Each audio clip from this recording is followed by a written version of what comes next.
one of the different ways of bringing together form and matter, or It's this particular that is for something. Ile means matter. So is matter and form alomorphism. Yeah, matter and form is isomorphism. That's the theory, isn't it? So how does that stand when we read the monad, which we discussed here, is nothing but a simple substance that enters into composites. Simple, that is, without parts of composites. Is this related with the formula? Does it mean sort of like what he says sort of about the body and the body and soul?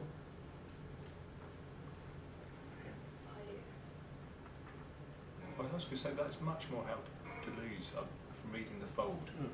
That's much more the angle I'm getting through. So when he's so when he says explanation of union, number 33 in the Discourse on Metaphysics, explanation of union of body and soul and body, is this similar? Is this what you think about how he might be using that matter which has been considered inexplicable, miraculous, and on the origin of confused perception as 33? So do you think this composite is this fold? So is this form? Yeah. I think Form is idea, isn't it? Yeah, but or information. You think in physics, the Italian physicist Del Mar, what's her name, Laura Marx talked about him. Do you remember Laura Marx? Did you go to the Goldsmith lecture she gave? Was it Laura Marx? Laura Marx. Who's chasing her up? Somebody else. Marx. Anyway, she talks about Del Mar. He talks about the form being the idea or the information. The information within the matter or something. I'm just speculating here. No, I see what you're saying there, and I think certainly there is a lot of Aristotle in Leibniz, so it would make sense that it's close to it. But it's not as simple as, or at least I never interpret the notion of monad as simply form, and even simply as information, pure information is. Because it's got to be active. It's what makes things. It's the simple substance that enters into composite. It's not the composite. It enters into composite. But enters into composite as in folded into is when one enters the body. Is the same language as same expression to me as saying one enters into partnership or enters into sort of business relation. You don't enter something that is already there. Is entering as in by relating. So those composites are not there when the monad enters them, in my understanding. It's not there. The composite is not there and then the monad enters it. The monad relations generate those composites. Yes, it enters into them. But the composite is nothing but a collection of aggregate of symbols. The funny definition is the second to the third paragraph. I don't have the book in it. The second to the third paragraph is very ambiguous because it defines the simplicity or the singularity of the monad by negate as the opposite or by contrast to the composite. And so there must be single parts because there are composites. Does that say something like that? Yeah, I'm taking this composite to be this the way it enters, the soul enters into the body. There's this relationship into matter through the harmonious relationship, but still it's fold. And also, if the form is the intelligible world of ideas, which Leibniz talks about, the intelligible world of ideas in the divine mind. Ideas, intelligible. That's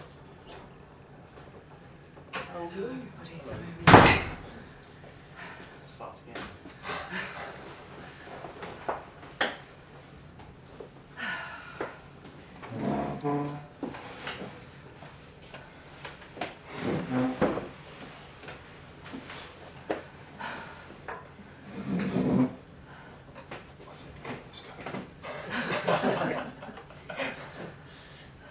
Run from the bus.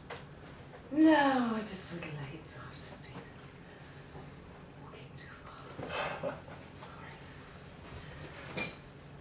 I was all my reading materials at work. It's just one of those someone who's got you've got Part of it, but it's, We were just starting because I was just using with Mattia there about, well, I'm somewhat the monad, I'm a monad, so simple enters into composites. Now I discovered that a composite is, next to Aristotle, a composite is the particulars formed from form and matter coming together. It's hylomorphism in Aristotle. The form and the matter. Is this composite he's talking about related? That's what I was asking Tia. somebody's supposed to know. No, I was just bouncing idea because so you have the form or the idea, intelligible realms, two kinds of intelligible realms, aren't there? The world of the idea in the divine mind, the ideas that we enter into, which are dispositional, that don't require our thought for them they're not entities in themselves, but they don't disappear after we think about them, ideas. And that's what he says about them. Thoughts are things that we engage with sensory. So this world of ideas, which he calls it, it describes a region of ideas as the intelligible world in the divine mind. So intelligible, there's two ways to understand intelligible. There's intelligible in itself and there's intelligible to us. Where is it? I'm still thinking about this in terms of quote comes from is what? One of the quote that you just read. What, the Leibniz? Yeah. Somewhere in here. One of those. Somewhere in here, yeah. I'm just starting out from the monad, yeah, and the way that it folds the soul and the body. Okay, just given as a given, taking that this relationship through the heart, the heart equilibrium, harmonious, the ontological equilibrium, harmonious, which we've got, which we'll take to remember. So if you've got these two intelligible world of ideas, which is intelligible in itself, rather intelligible for us. Things that are intelligible in themselves for Stuart's benefit here are, the example they always give is water. It's not an example that I don't think Leibniz can give, I don't know. Meaning that intelligible in itself is H2O. Intelligible for us is this cold, wet, clammy stuff, water, isn't it? And then the perfection that Leibniz is talking about heads off in towards the intelligible in itself, because that gives you more detail. And I know you're using enhancement for the senses, or a microscope, whatever it is, to get to the H2O. But that is the way for perfection, isn't it? Because it's dividing up more and more things. It's defining more things. Divides up the continuum more and more towards your infinity. Your idea's infinity. All of this will appear in Kant later on, but I just want to get there. So, the realm of ideas contains in it concepts, and then the word of concept, proposition, attitudes, relations, terms, and abstracts. But we just sit with this idea of ideas are intelligible in themselves, and the intelligible worlds, and the idea of perfection is about more and more information, more and more knowledge. Then, because we're heading towards aesthetics, what does he say about the aesthetic? What Leibniz is, and the rest of the rationalists? What is the aesthetic? It's not the intelligible worlds, more and more information. It's the confused, the clear but confused. Passive, not active. Am I on the same page? You agree? This is what he talks about when he talks about having a clear but confused idea is, say, able to see something in all its parts but being able to differentiate it. Because confused here means fused together. So if it's a work of art, or a piece of music, let's say, it's a work of art, it's having the whole piece but without being to differentiate the actual notes. So if it's a really great book on Schoenberg and second Viennese school and expressionism, and it analyses all the music dot by dot in a way that I can't understand, and so maybe you can understand and can. But here we have people who are able to define each place in the music. This would, I think, being a good example of what Leibniz means by perfection, or heading towards that direction of knowing more, knowledge within the thing, is defining the nature of the thing in its parts, as opposed to the confused picture, which is one of those cognitive levels. They're clear and confused. It takes the whole picture, cannot see the parts. The top cognitive level is intuitive and adequate. Only God has that. So we're somewhere between the clear, the confused, and the intuitive and adequate in our understanding. These are levels. It talks about the nominal understanding, suppositive understanding, and nominal understanding being one where we're not sure about whether it's true or not, whether it talks about the helix going on to infinity. I didn't get that, I expect Dane did. Whether that's true or not, I don't know. We spiral on to infinity. A suppositive idea, he says, is one where the surrounding concepts are not really there. So when Dane's talking about Chatham again, I'm just it's suppositive to me because the surrounding concepts are completely beyond me. So we have this cognitive levels of understanding, and the aesthetic here in Leibniz belongs to this clear but confused state when he says about how we can understand a poem. Does this, am I talking to myself here, or do you all know this? Yeah, he talks about a poem. To me, it's a very different interpretation of what I gave of Leibniz, but I'm not pretending that my interpretation is the only one or the correct one. So I'm following with a lot of interest. This is just like what is clear or obscure, distinct or confused, adequate or intuitive, suppositive, knowledge, nominal, real, cause. This is 24 here. What is clear or obscure, distinct or confused, adequate and intuitive or suppositive knowledge, nominal, real, causal and essential definition. I'm just reading it. In order to understand better the nature of ideas, the intelligible realm, the realm that is in itself, as it were, the world. To understand the nature of ideas, we must to some extent touch on the varieties of knowledge. And I can recognise a thing from amongst others without being able to say what its differences or properties consist in. The knowledge is confused. It is in this way that we sometimes know something clearly without being any doubt whether a picture or poem is done well or badly, simply because it has a certain something I know not what, je ne sais quoi, that satisfies or offends us. When I can explain the marks which I have, the knowledge is called distinct. Such the knowledge of an assayer, such is the knowledge of an assayer who can discern the true and false by means of certain tests to make up gold. So clear and confused is the aesthetic here in the rationalists. Okay. Leibniz. He also says it's different than clear and distinct, which is something that is almost a Cartesian heritage, which would be having general and detailed image at the same time. Yes, sir. Yeah. But he also talks, when he talks about time, I'm jumping on this, I know not what, he also mentions this on page 52 in the preface to the essay. He says, these tiny perceptions, he's talking about little perceptions, the small convictions prior to consciousness, which is the apperception. These tiny perceptions are therefore more effectual than one thinks. They make up the I know not what. Those flavours, those images of sensory qualities, clear in the aggregate but confused in their parts. We're talking about clear and distinct ideas again. This is again the aesthetic part.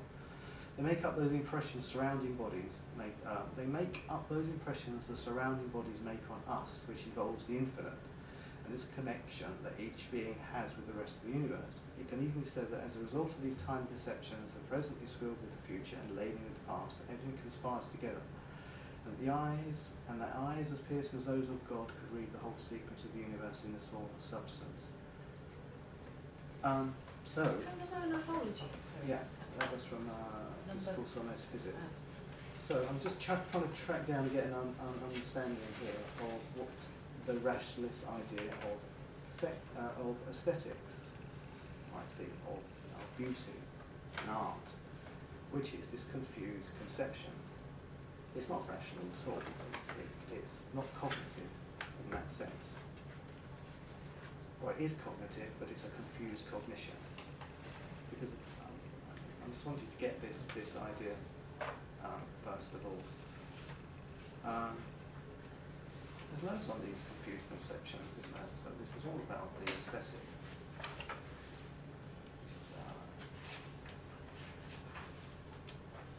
That's another one. On the monadology, number 49. Creature is said to act externally insofar it is perfect, and to be acted upon by another insofar as it is imperfect.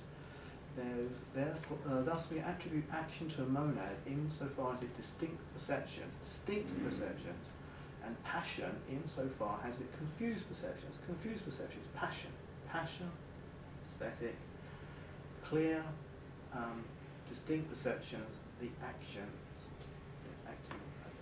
One creature is more perfect than another insofar as one finds in it that which provides a prior reason for what happens in the other, and this is why we say the acts on the other. So it is all heading rationalist for cognitive clarity. When you get to the Kant, all this cognition stuff is going to go into the theoretical. You managed to sort that bit out in the Kant. There was a theoretical side and a practical side. The practical side being the moral side. All this cognition lies in the theoretical realm. All this cognition. But to circle back around to this idea of knowledge which has degrees, to come back to this 24 again, that distinct knowledge has degrees. For ordinary, the notions that enter into definition, or themselves need definition, are known and are known only confusedly. But when everything that enters into a distinct definition or distinct knowledge is known distinctly down to the primitive notions, I call this knowledge adequate. When my mind understands all the primitive ingredients of a notion at once and distinctly, it has intuitive knowledge, and this is extremely rare, and the greater part of knowledge is only confused or suppositive, and it says, suppositive in the note, a notion intermediate between intuition and clear is when I have been deprived of clear knowledge of all surrounding notions. So quite a lot of our knowledge then is this suppositive knowledge, because the surrounding contexts are quite clear. You can try this out. If I say to Dane, describe a piece of grass to me, he's going to be stuck.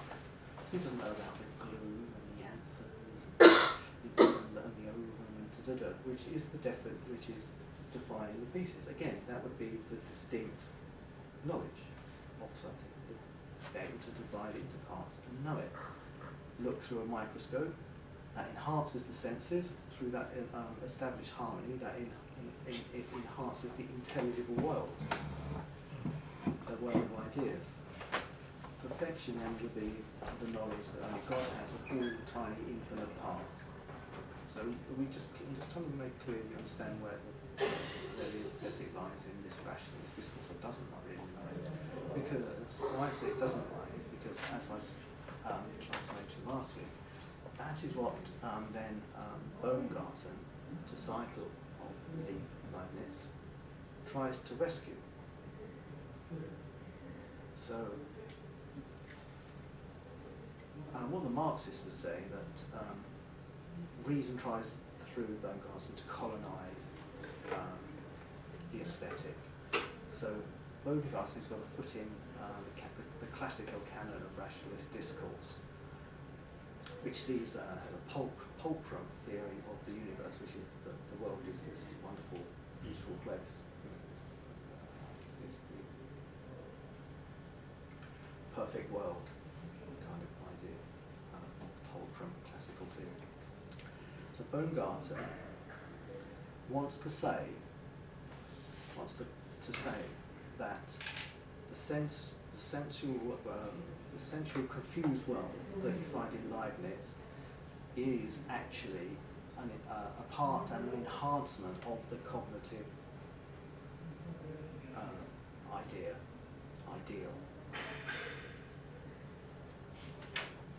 That's what we talked about, I was saying last week. And I'm also trying to say about how this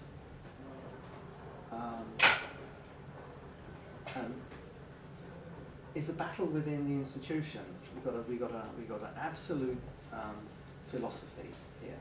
Leibniz is an absolutist philosophy. At the most adequate level, which it would be God, subject and object would be identical. and that would be what we should really strive for. He is suggesting that the cognitive ideal is knowledge,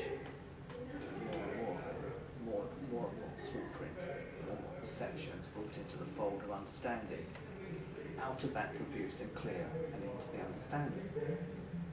So what seems to be missing from that is the sensual realm that then Baumgarten wants to claim. And the Marxist would say that there's a political side to this, in that the sensual world has to be brought into the absolute of the political, which in this sense is Frederick's Prussia, which is an absolute monarchist, not monarchist, an absolute state, police state, and it requires that the senses really brought on board. Sensual understanding is what the Marxists would say. That's what I was saying last week.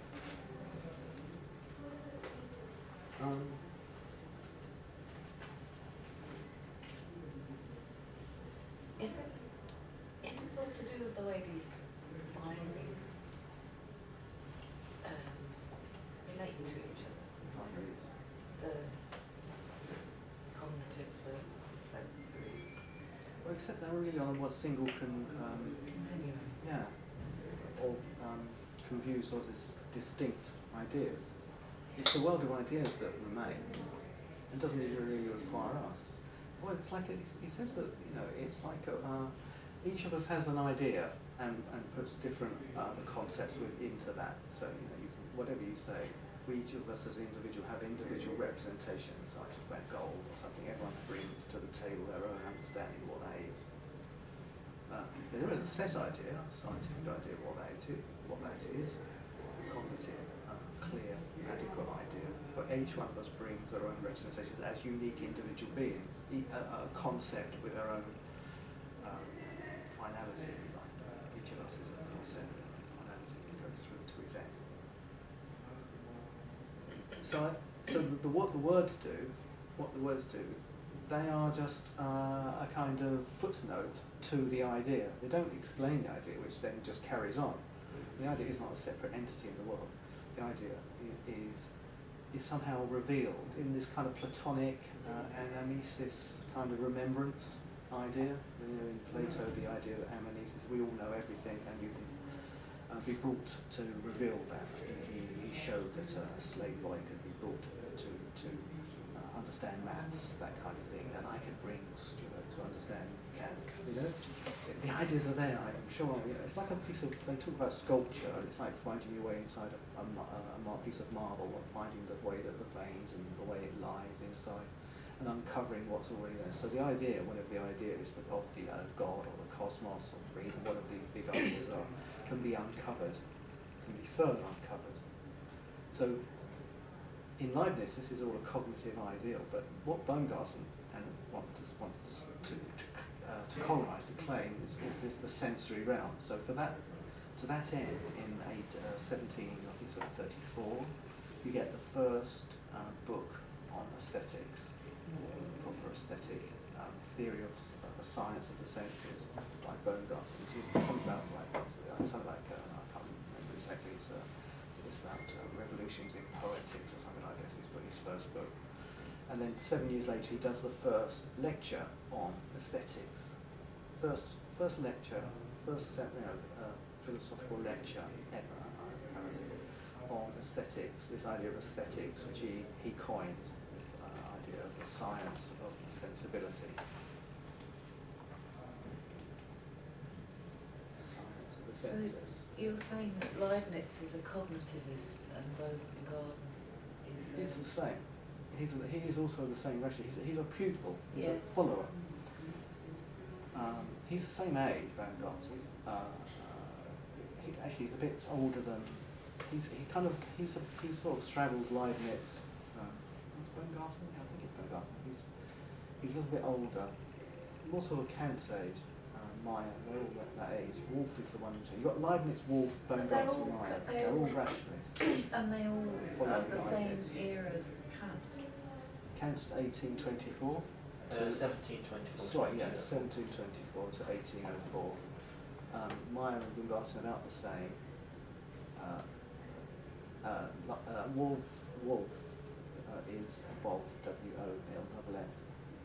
He's a bit older. So you have Leibniz, then Wolf. But this is the orthodoxy, philosophical orthodoxy of what Prussia or Germany at this time. This is what they teach. Kant taught Baumgartian, or I think it was, or was it Meyer, or Mendelssohn, one of the rational Mendelssohn, it was he taught his metaphysics. That's what he taught for 40 years. Not his own. He taught this rationalist metaphysics. It is the political orthodoxy of its day, or the philosophical orthodoxy of its day, and it gets into all kinds of disputes. So, so Wolf, as the inheritor of the mantle of Leibniz,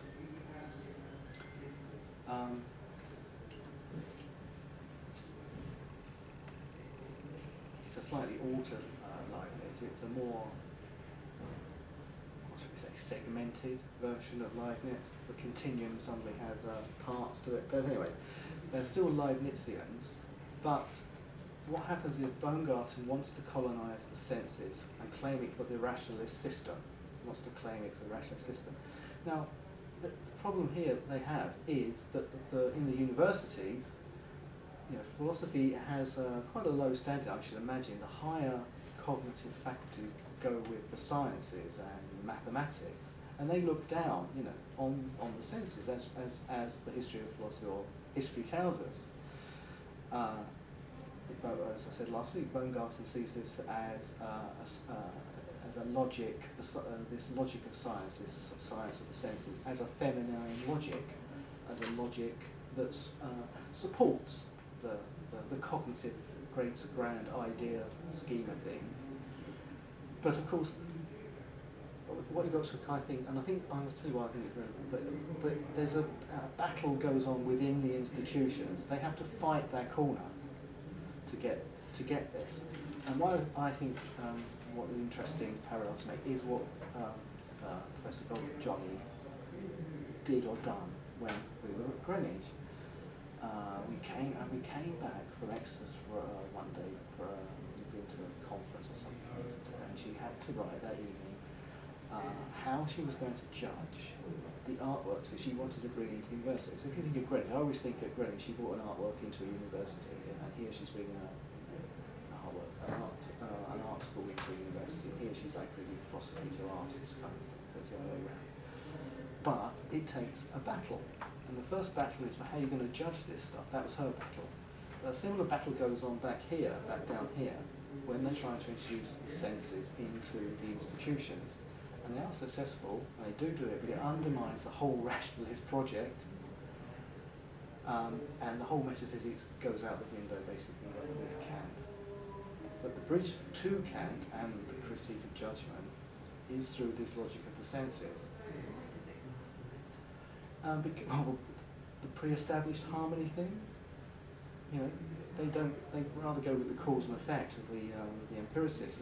Kant joins both the empiricists and bits of the rationalists together. Because, as Mathieu points out, Leibniz doesn't even agree with the ideas of gravity, Newton's ideas on gravity and stuff. So cause and effect is empiricism. What did you say rationalism is? it's not cause and effect itself. It's the fact that the senses are then related to the mind without this pre-established harmony through God. In Leibniz there's a pre-established harmony, yes? So the things in the body and the things in the mind, the intelligible realm, there's no direct causal relation except through God, or the divine, or physics, or whatever you want to call it. So there's no cause and effect as we understand it. There is a cause and effect, but it's not like through the pre-established harmony. Cause and effect in Kant is going to be one of the categorical understandings, transcendental principles that are prior to any understanding of any empirical nature.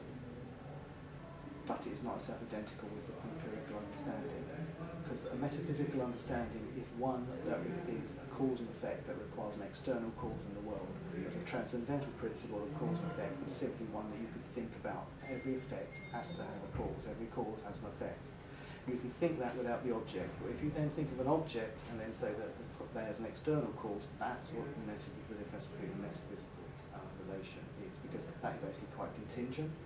Because, and this is where Kant would pick up on the rationalist, is there's an infinity of ideas that would have to be brought into play to explain all the causal understanding. So it's okay for me to say billiard ball A hits billiard ball B, but then you have to keep going on and on, the whole causal relation to what it was you were trying to describe. So that's why there's rationalism in Kant, or an example of why there's rationalism in Kant and why there's empiricism in Kant. But for Kant, they also brings in the empirical causal effect that you find in, say, the empiricists, where it's all done by habit, by sense of habit or cognition, related two things together. What's that called? Contiguity.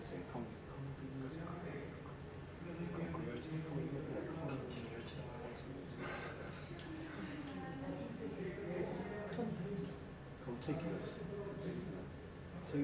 So it's the relationships of things that are together by association. That is the empiricist understanding. Blank slate is all from the senses, and the repeated understanding creates the senses, the habit, empirical understanding. Kant is joining both of those, that and the rationalists, some of the rationalists' ideas of infinity together. He's joining both rationalism and empiricism together.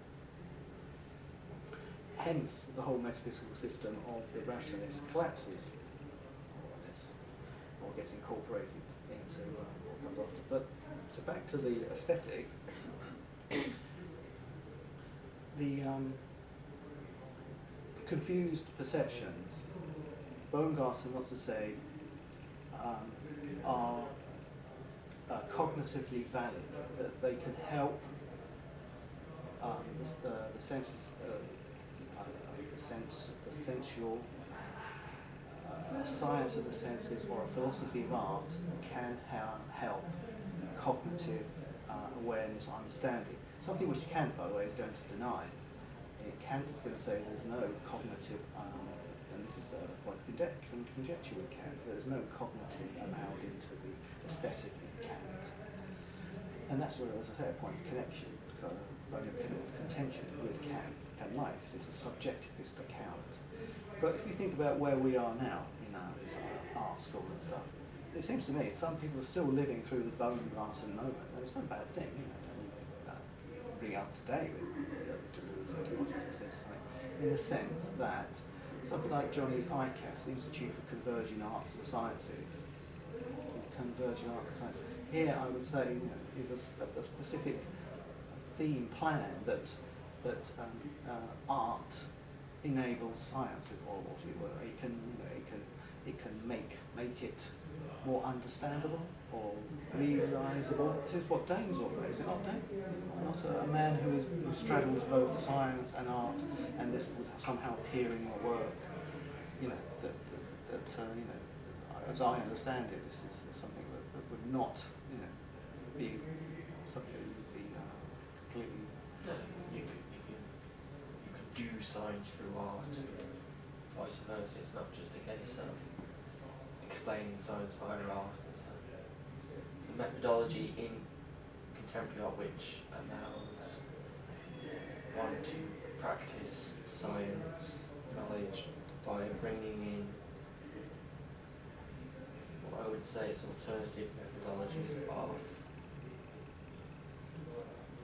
sense, of interaction, that sort of thing. It's just a different way of doing things. It's not just one model, one game that can be played in order to discover something. Yeah. So this is just between Leibniz and Baumgarten so far. Let's talk about that. There's because he's a classic, because he's still within a classical tradition. He's still basing his ideas of art on rhetorical understand classical rhetorical arguments, which I think Matteo was schooled in. By the way he's talked about his school in Italy and a lot of oral examinations and stuff, it does sound like the rhetorical method of schooling is still how you were somehow brought up with this idea of inventio, this word. Anyway, there's kind of three. I should perhaps look it up, but perhaps not. But basically, he says that there are rules for art. Baumgarten, still Baumgarten. There are rules for the practice of art, and they match or correspond to the ways enable cognition. This is just his point of view. And these rules are based on classical understanding of things like rhetoric, it's got to be sort of like speech, so clear and distinct ideas come first. And I'm a bit lost because I'm trained to that. Okay, so that's just the move. That's how we get from Leibniz to Baumgarten, this concept. But then the Marxists, something like Terry-Egan, ideological aesthetics, saying what you happen here is reason inhabiting the senses. It's colonised the senses because it can't allow something. It's an absolute philosophy. It's an absolute monarchy, absolute politics, government. And it can't allow the senses to escape because it needs to control the people. So it needs to control understanding. I was just across the road looking at the Grayson Perry film a bit there, and he was talking there about the middle classes, and then you start to talk to one tribe of middle classes, and they have their own rules of taste and stuff. And then there's another tribe of middle classes, they have their rules of taste. These are rules of taste. They wouldn't be the same kind of thing that Baumgarten's talking about, but they're still rules of taste, and he's still talking about rules of taste, of understanding. They were, I believe, what they were talking about. There were two problems. One was beauty as equilibrium, and the other one was expression, the beauty of expressing feelings, emotions. Who's that? The rules required at the time. We're talking about Baroque. Baroque. Baroque was very much concerned with representing emotions. It's not the center of it, but late sculpture, late painting was much more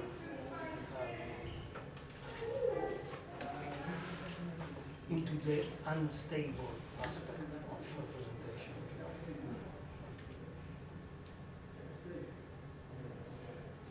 Well, let's go move on then to Mendelssohn. If Baumgarten, like you've got Leibniz, and then comes the orthodoxy, he is the big man in philosophy at that time, and these are his pupils, Baumgarten and Mendelssohn, as it were. Mendelssohn, 1740 to 1762. Now, if Baumgarten is the cognitive side of the aesthetic, and he praises the senses because they can lead to this greater cognitive understanding, and we have parallel with that in this world, converging arts and sciences. Then the other side is Mendelssohn, and his importance is because I'm going to read this. Main importance is to found his undertaking to secure greater autonomy for art. Mendelssohn laboured to gain acceptance for arts and emotional elements, and Mendelssohn emphasised pleasure over regulation. With this, he contributed significantly to the paradigmatic shift from aesthetics of production to aesthetics of reception and a general psychological aesthetics. His tendency toward greater autonomy of aesthetic sphere was aided further by Mendelssohn's concept of the faculty of appropriation, the faculty of sensation, a direct precursor of Kant's notion of disinterested pleasure. Mendelssohn gets this idea, or he's aware of it, or he's aware that others use it, Shaftesbury's notion of aesthetic sensation as disinterested love, and then Francis Hutchinson also talked about this disinterested. So, again, what we're trying to do is build a little bridge here between Kant and the rationalist, and we have here another movement here with Mendelssohn and Baumgarten at the same time, one thinking about the cognitive side of art, the way that it can help with the cognitive idea, and then also what his emotional element points to is what becomes big with him is the idea of genius, the genius, but also kind of a mental, a physicality of health, where I think of it as an aesthetic perfection in the person, as it were, tends, to my mind, and as way as I've read it, to lend itself to a kind of physical prowess, if you see what I mean. You know, the tone of the body is aesthetic, that kind of thing, you know? You let yourself go. Kate, I'm looking at you, I don't know why. Oh dear. Carry on. No. You let yourself go and? Buy your point later. No, yes, so that enters into this, on this bridge from Leibniz to Kant. The autonomy of the senses is first kind of helped on its way by Mendelssohn's version now of this sensory understanding that's coming out of this rationalist program.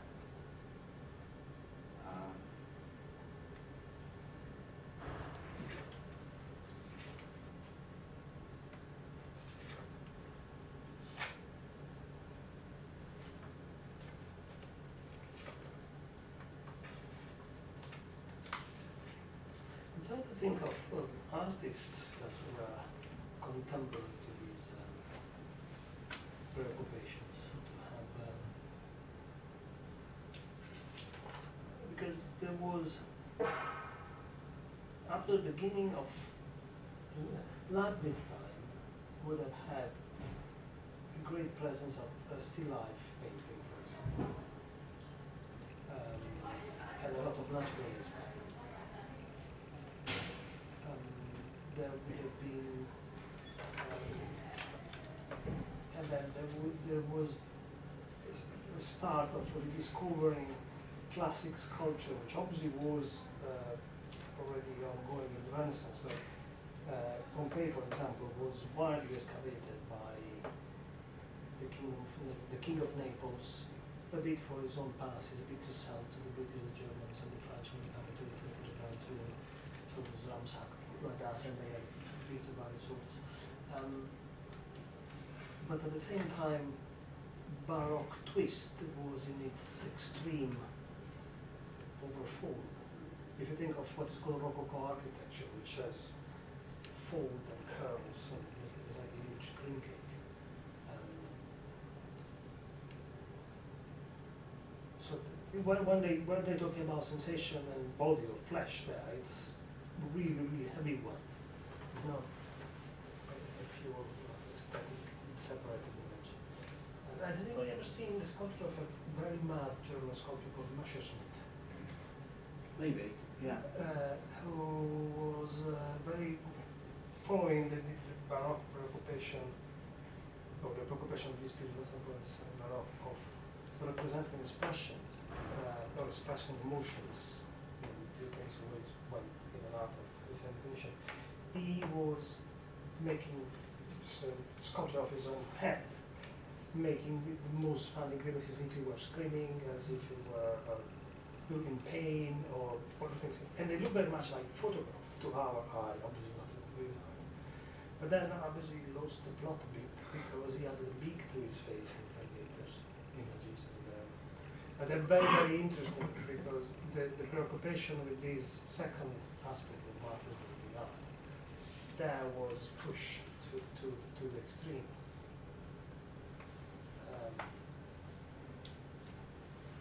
In what era? I think, guys, first half, middle of the 18th century.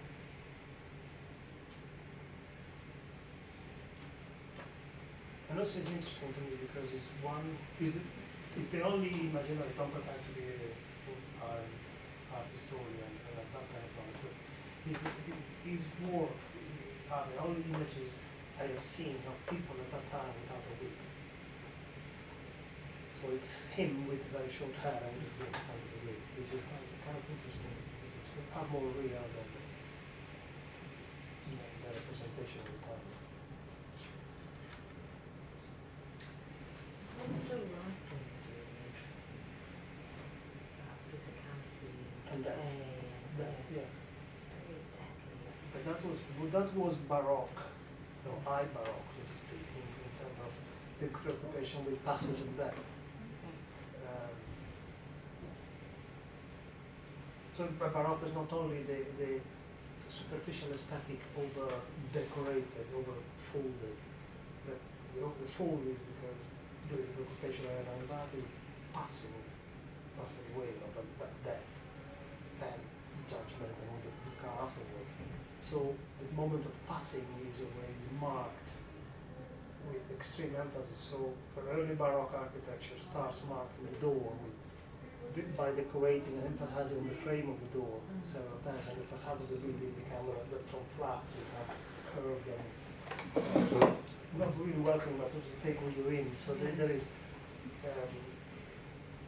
sometimes you could say some Baroque sculpture are almost surrealist in the way they develop the relation to reality. I saw an amazing Coburg church in Linz in history, which kept doing trompe-l'oeils on you. So it started off with actual kind of architectural columns, and then they became sort of stucco, just a facade, and then they became painted.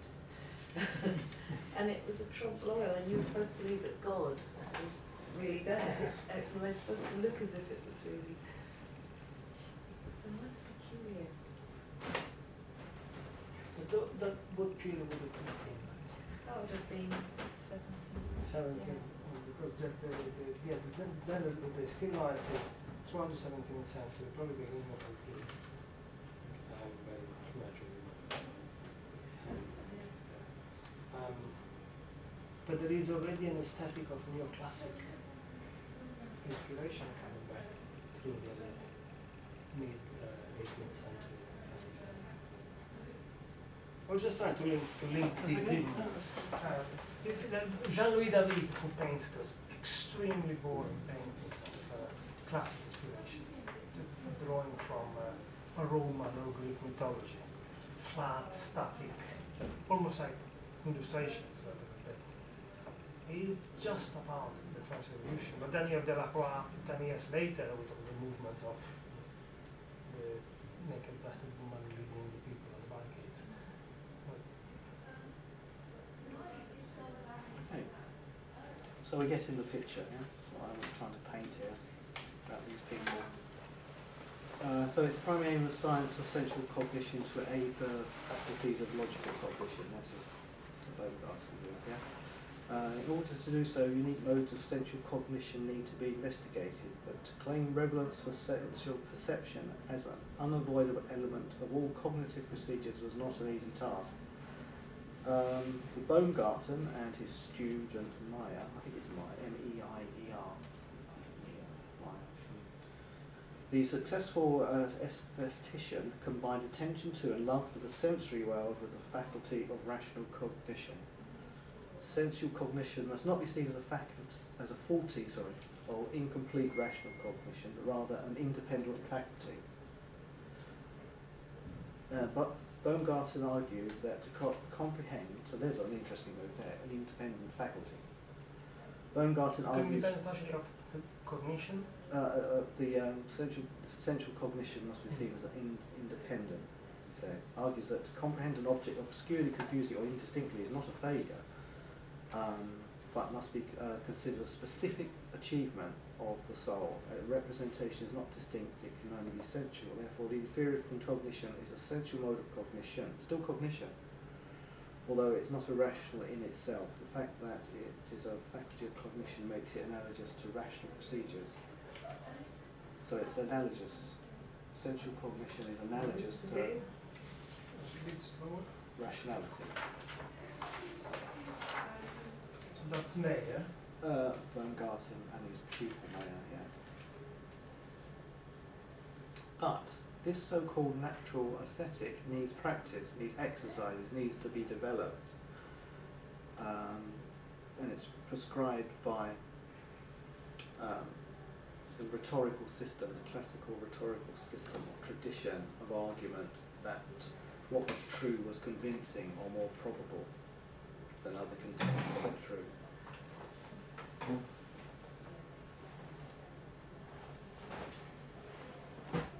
Inferior cognition does not entail a lack of rationality, but does entail a lack of rationality, but does not entail a lack of truth. It says here, right? So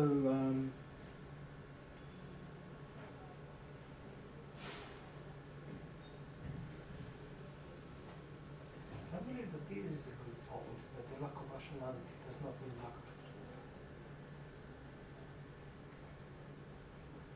So the multitude of concrete sensuous experience carries with it a sense of fullness, vibrancy and liveliness that gets lost in abstraction.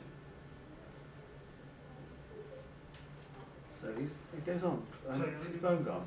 What was the last sentence again? Sensual experience carries with it a full vibrancy and liveliness that gets lost in abstraction. So he's just trying to reclaim the sense. So he wants to then talk about, he wants to aesthetic truth, he says, celebrates richness, chaos and matter. This is from his book on Aesthetica, which you can't get in English. The term chaos, however, does not indicate that Baumgarten considers aesthetic truth to be unstructured, devoid of recurring elements, or without necessary condition. He proposes three criteria to which the unique perfection of cognition can be judged. And the first one is richness of imagination. It means that aesthetic idea is more perfect, the more individual elements it contains.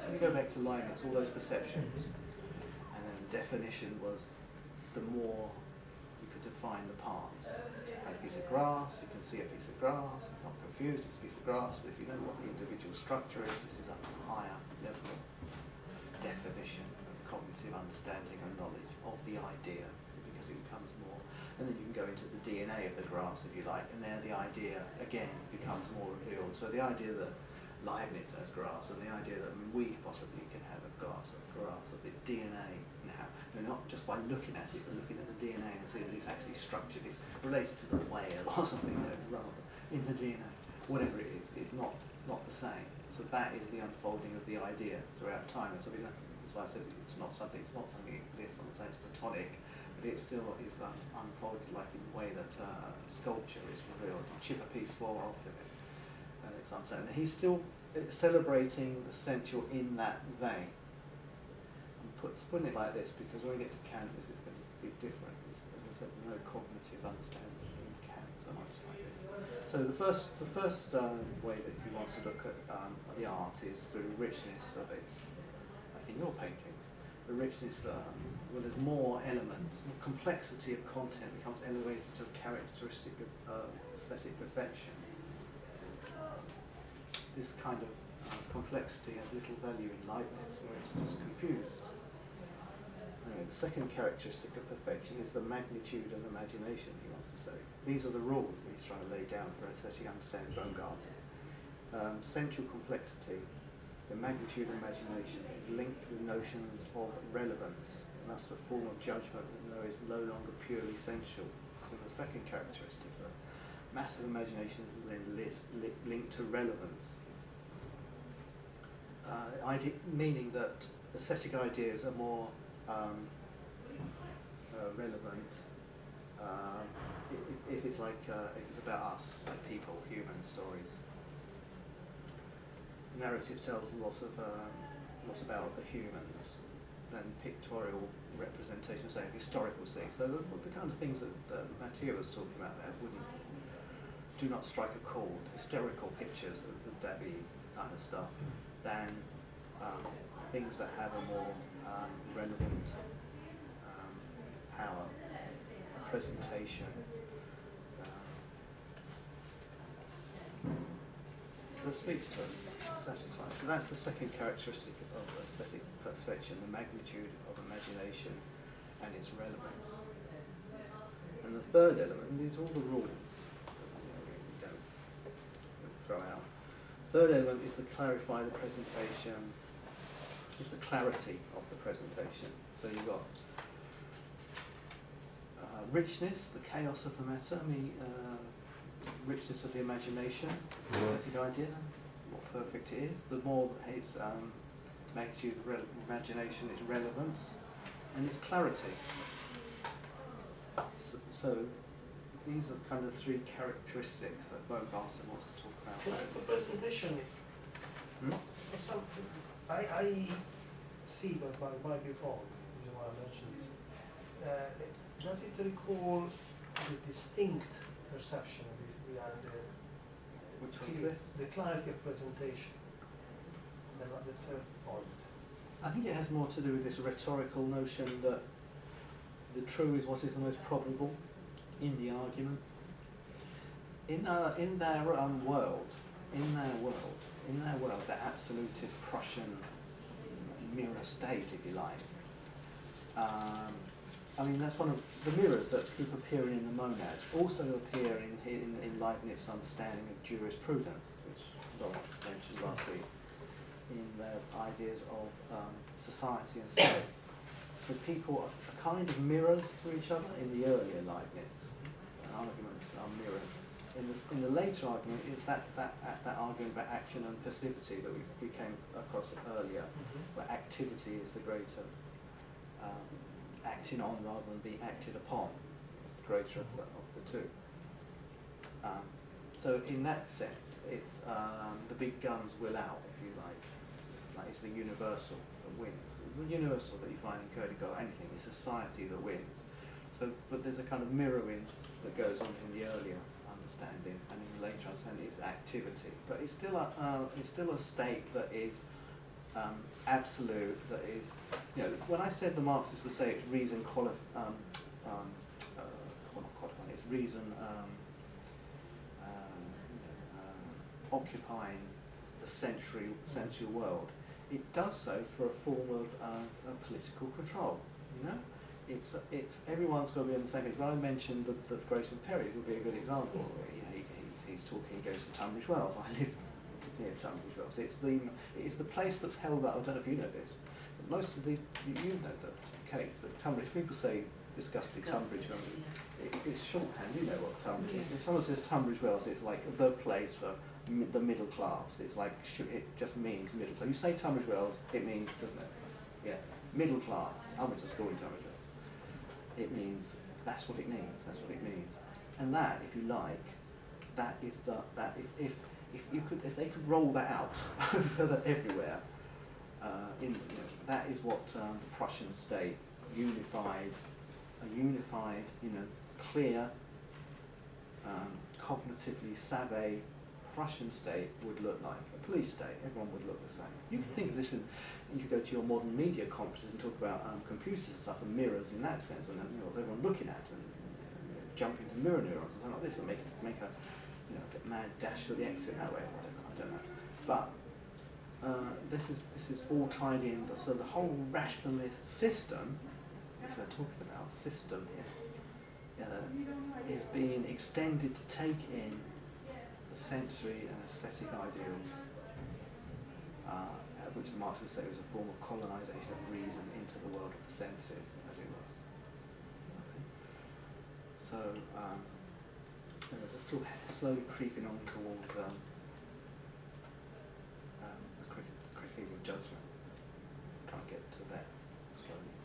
Just pause for a sec. Every time we talk about Marxists, Yeah. I kind of think their model was the dialectic, and that was the Hegelian model that post-structuralism kind of can't bear.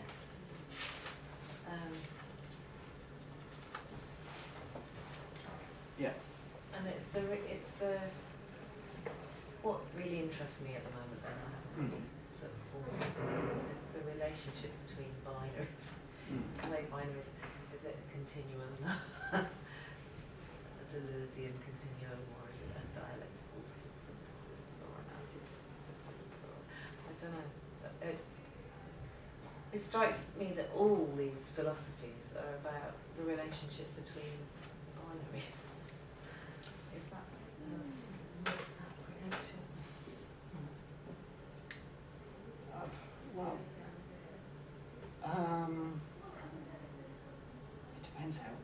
what level you want to argue, or where you want to start the argument, I think.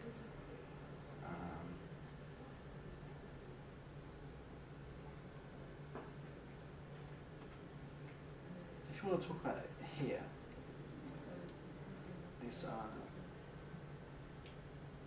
I'm saying it's a Marxist understanding because it's coming from Terry Eagleton, who is a Marxist, and his ideology of aesthetic, which I'm saying this from. Okay. It's his view. How it then fits into Marxist ideology of saying,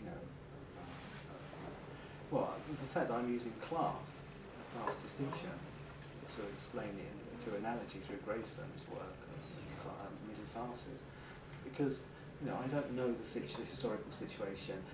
In Leibnizian terms, what sits outside these people, Baumgarten and Leibniz, in the world, is something suppositive and nominal. I don't know. I'm not there. I don't know the man in the street. I can't walk out of Leibniz's front door and say X, Y, Z. All I know is it's Frederick of Prussia. It's fairly liberal for the time until the latter half of his reign. It's fairly easygoing as far as it goes, but Kant did belong to a secret society. I went to a seminar, a conference, a talk, let's say, on this, where Kant belonged to a secret Enlightenment, people espousing Enlightenment views, but it was a secret society because it was under threat of death if they got caught. It was serious business. It's a serious business. And so I'm not trying to put it into some kind of dialectical machinery. Yeah. I've never been That's too what's taken interesting by to the me is the dialectical machinery. monad idea Yeah. kind of eschews that. There's no between this, there's no binary, there's no room for I don't know, anything. because it's an absolute state, isn't it? It's a police state. Politically The speaking. monad. Yeah, politically it's been rolled out across society. We only study this tiny little book, yeah? But the writings of Leibniz, I said this was the philosophical orthodoxy of the time, yeah? This is what they taught in the schools. Monadism. Well, rationalism, yeah, the rationalism in this particular place, in Germany at this time. This is what they taught in the schools. This is the political orthodoxy. This is Wolff and Baumgarten. That's what Kant taught for 40 years. Rationalist philosophy. That's what he taught. It's a police state that it's in. It might be a bit of what they, for their time, they might think it's quite a nice police state. Who knows what the rough and tumble, exactly what I'm saying about history, the rough and tumble of existence was about. And that history is another point, because by capturing, and this is what, again, the Marxist would say, that by capturing the senses, they also can engage with history, because who's going to tell the history of the ruling elite if it isn't through the art and the senses? That history itself is a kind of image, I'm guessing, some kind of image book of history. Who writes the history, who wins history or writes the history or something like that. So history of this is a story of pictures, or a story of a people, of a certain kind of people. It's usually the kings and queens and the notables. Yeah, that kind of history. So the sense, by capturing the senses, you also capture the history. Again, it's all tied up with this kind of political lockdown, as it were. But I'm going to say that that by doing this, by going with the senses, it actually undercuts their own rationalist position. It becomes to look more or less tenable somehow as it goes along. So we only look at this tiny little bits of it, but Leibniz, as I say, they are the political orthodoxy. So their ideas, the whole system is a system, and it stretches out not just from in here. I'm trying to stretch it out into what we've been studying up to now with the Chase and all that is metaphysics. Let's face it, it is metaphysics. It's a discourse about possible kind of origin of things, shorthand. It's not the science of observation. It's kind of gets to certain fundamental aspects. They always mention algebra and this kind of thing. That's the metaphysics of understanding. I'm trying to draw a line out of that rationalist philosophy that goes through actual aesthetic, because this is an art school, into heading towards Kant, which is still up there in the future, and Stuart is still none the wiser. But I promised him that we will get there. Sorry. And we will get to Kant. But I'm taking it slowly and whatever we just to think about these things because it pleases me. I mean, I'm interested by that. Do you know, in reading about Baumgarten, do you know any artists that aligned to him or he aligned himself with? No, I just don't. out no. I wonder if they actually did align themselves. It's very useful to me. I didn't pay attention to the historical details of it, Rancière brings up, but between the introduction and the first chapter, he quotes a lot of writing about theatre and painting and poetry for the first half of the 18th century, leading to Winkelmann, which is just a bit later than Baumgarten. Yeah, but related to them. Because it's the passage from Baroque to Neoclassic. But if I can find a couple of mentions or expressions of these, because they kept going around the problem of how to keep together the equilibrium, the balance of beauty and expression, expressing sentiments, emotions, expression all round, if you like, everything that we mean by expression. To mention the theatre there, and it's your Kate.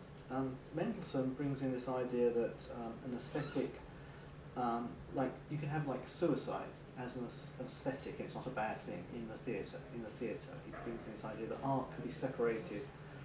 You know, suicide can be aesthetically pleasing and have a moral function in the theatre, which somehow seems to be new to that way of thinking.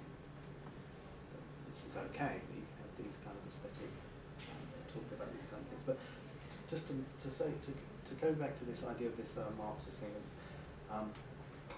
Eagleton is just the binding force of the bourgeois social order in contrast to the coercive apparatus of absolutism will be habits, pieties, sentiments and affections. And this is something that you're going to find in Hegel over and against Kant, but that's going the other side of Kant now, because that's going to be much more about custom and habits of people and the institutions, but also things like friendships and that kind of thing. It's going to be important for the aesthetics, the other side of Kant, which is heading away from the subjectivist understanding of art, aesthetics, into a more objective understanding. That's jumping the gun a bit, but that's what's going on in the aesthetics of Baumgarten and Leibniz.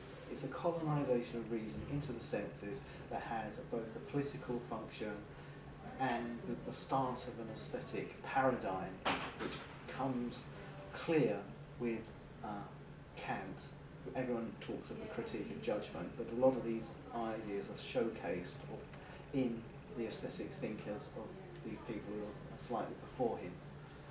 Ideas of the sublime, and that idea of the imagination of Baumgarten, or the chaos of multiple ideas, you're beginning to see an idea of sublimity, the sublime, which you're going to find we've already, I mean, you were here when we talked about this in Kant. So these ideas are somehow pre-staged in the rationalist philosophy and in the empiricist philosophy. Can I read go on, please. paragraph and a half? This is regarding theatre, and it goes in and out of the writings of Diderot on theatre. He wrote a letter on theatre to somebody else, I can find it now. And then another person called Georges Nevers, who also wrote a letter over dancing and ballet around 1760. And Rancière says to the convention of the theatre and elegance of the ballet, it opposed an idea of art in which every bodily gesture and every grouping of bodies tells a story and expresses a thought. Nevers dancer turned actor and Diderot actor turned mime, they were speaking of pantomime here, must display an art of total expression on stage, identical to the manifestation of an entirely motivated language of signs and gestures. And then he quotes the text of Nevers directly. When dancers are animated by their feelings, they will assume 1,000 different attitudes, according to the varied symptoms of their passions. When proteus-like their features and glances betray the conflict in their breasts, stories will become useless, everything will speak.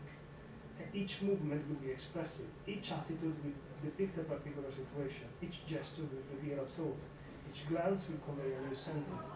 Everything will be captivating because it will be, it will all be true, as we mentioned earlier, and faithful imitation of nature. So this was another. And then Rancière goes on to say that the neoclassic term, this Prussian of rationality of organism, somehow resists this, and because also there's the opposition here between the French atmosphere and the German one. And a bit later on in the following page is now sort of going backward in the history of the image of art. It says, discourse, according to Plato, must take the image of a living being, given all the elements that make up an organism, and only those. Beautiful architecture, Vitruvius taught, took its norms from the proportion of the human body. Durer's texts and drawings had renewed the principle of the mathematical proportion of the ideal body. This mathematical beauty was strongly contested at the time. So there was this passage into deep aesthetic, if you like, because there's something is staying away from the rationalizing the body.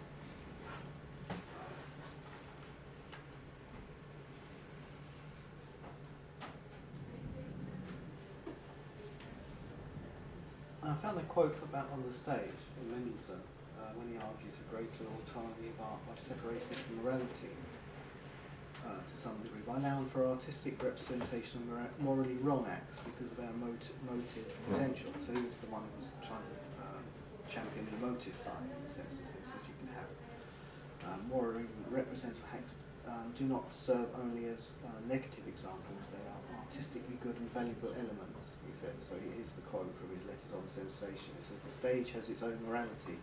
In life nothing is good that has its ground in the most forceful passion. The reason of tragedy is to incite passions, therefore suicide is theatrically good. The stage has its own morality. In life nothing is good that has its ground in the most forceful passion. The reason of tragedy is to incite passions, therefore suicide is theatrically good.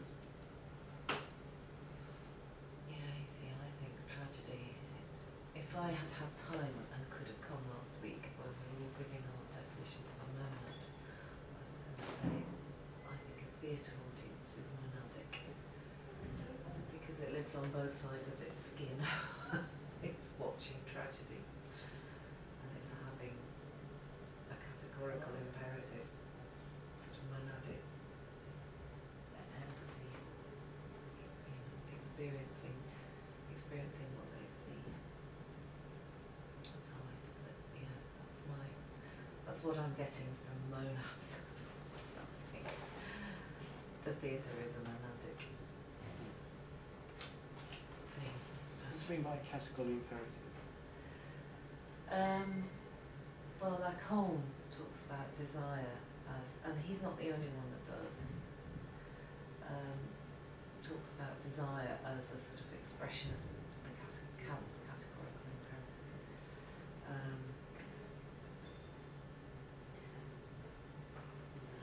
Which is just experiencing, when something happens to someone, it affects everybody. Yeah. Which is what the theatre. And I think that's monadic. It's not very well. I haven't had time to think about it or articulate it more clearly, but that's just my reaction to you talking about tragedy.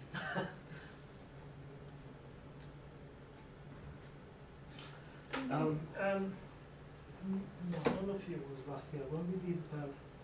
Anyway, the painting of Fragonard, who is a French painter. Yes, I know. Mid to late 18th century, which were considered, if I'm not wrong, rather scandalous because he was painting portraits of upper class aristocratic women mostly in extremely. What would be the expression? In clothes that had a lot of presence, and gave them, they were not subdued, they were not obedient, they were dressed for the party, literally, with incredible hats. It was the painting fashion. And that changed the image of the woman for the public perception. I noticed this just because last year it was from the School of Fashion, there's somebody who was doing a PhD on the change of fashion through the female dress in theatre in the 18th century, so those paintings came up. And I'm thinking how these can also fit into this regimentation of rationalism that takes over the whole of society around aesthetics. You rightly so said art might have offered or provided the counterpart, the resistance to it, and how it moves into the different cultures. Because Germany, France, and Britain were the three poles of Europe at the time, culturally. Obviously, Britain was all empiricist. Germany was certainly rationalist, and France was in between. Was far more political than the other two in a certain way, far more experimental in politics. So that has relevance for this point to make between empiricism, rationalism, and where aesthetic is placed and how it is captured, not captured, polarized or not polarized. You know where to go to see the Fragonard and Boucher's in the Wallace collection in London, at Manchester Square. It has the biggest collection of that kind of 18th century art in this country. That's up Oxford Street behind Selfridges. You want to go and find it. It's a good, really interesting place. You been here? Years ago. Yeah. Yeah. Hogarth. There's lots of also armour and armourings there if you're interested in that kind of thing as well. Yeah. Yeah, yeah. Do you think this enforced rationalism led to Nazism? No, it's not quite the same thing. But this colonisation of the senses by art is also what Benjamin talked about, the aestheticisation of politics, or the politics of aesthetics, is what he talks about in terms to in relationship with Germany. I mean, you think of the film The Triumph of Will. You think all those Nazi rallies. This is all the aestheticisation of politics. So, in a way, you can see that there's an echo with what's going on down here in the rationalists' colonisation of the senses, with what happens later on with the colonisation of the political, and then where we are now, talking through the class thing, maybe racing very thingy across the road, or just through the customs and habits of what is allowed or is not allowable in the arts, what you can get away with or cannot get away with, this kind of thing. What is taste? So the question about taste. Before reading and politics. With some attention is I thought that contemporary art would be radically different than with classic art, like the beginning of modern art from Carlo. And then I started, now that I made this comment, I think, yes, but that's the point, and I explain what I mean. If I am allowed to jump ahead, right, just a bit.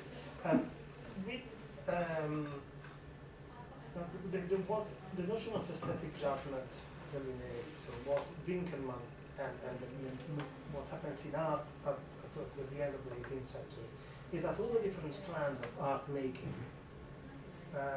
get grouped together, and the distinctions between the disciplines, the techniques, the crafts, the destinations, and all that are somehow in principle erased.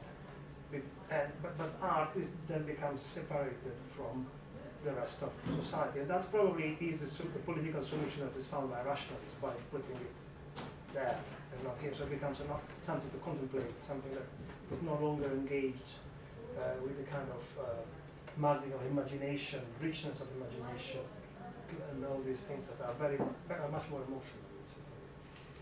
And I'm thinking about how now, whatever you throw at the art world, it just absorbs it.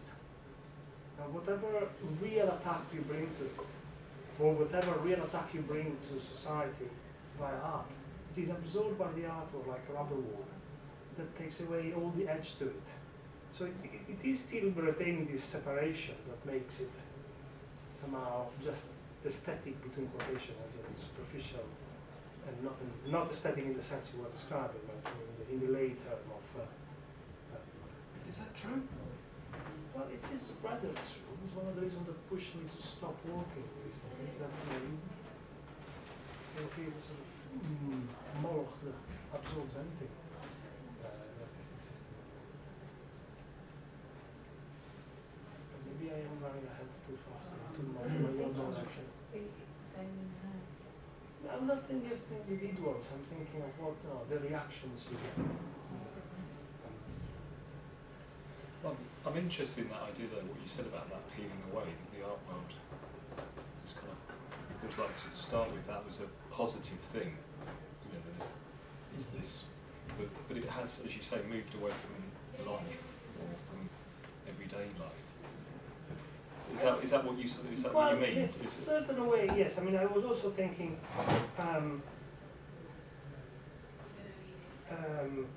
about the work of Rauschenberg, Jasper Johns, Alan Kaplan, late 50s, early 60s. They all had as a target the bridging the boundary of life, filling the gap, blurring the boundary. These are the three expressions we use: blurring the boundary is Kaprov, filling the gap is Rauschenberg, and Jasper Johns in various things I remember reading was speaking about not wanting to remain on one side only. And obviously they were using ideas from Dada, so they were made or found objects, or the garbage they use in their own things, in their own work that was there. But that's somehow, they worked on it, but it seems that instead of bridging that boundary, the artwork has managed to expand itself and include them in the boundary, so they have become somehow harmless now. But maybe I'm a bit bitter today. I would like to say that everything I've been saying so far is theory, isn't it? A lot of it is theory. And what did we learn from when we did Braver? Yeah, this book here. Not this book, this book. That is very dangerous to apply straightforward. I mean, what was one thing was to get out of theory, and Wittgenstein and Heidegger in there. This is the theory, isn't it? It is all three. So I want to make that point. That is theoretical. And we're heading for the Kant. So should we get to the Kant? Should we get there? Should we get there? The difference to Kant. Okay. For Kant, then 1724 to 1804. I've learnt the importance of dates. Let's do dates here. 1784. 1724 to 1804. Yeah. February. February the 2nd, something like that? It was a Wednesday, yeah. What coincides with the Hansa Revolution?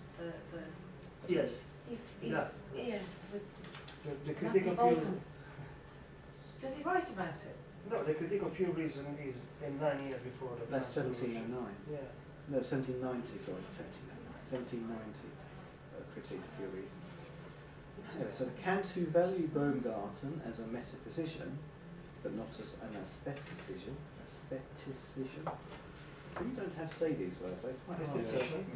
They're not in like everyday language. Chronology. I'll have 3 copies and an aesthetician, please. No, 1781. Critique of pure reason first. So the attempt to advance the principle of reason for the critical judgment of beauty, which is what the rationalists are doing. Artists all part of this cognitive thing. The cognitive theoretical realm.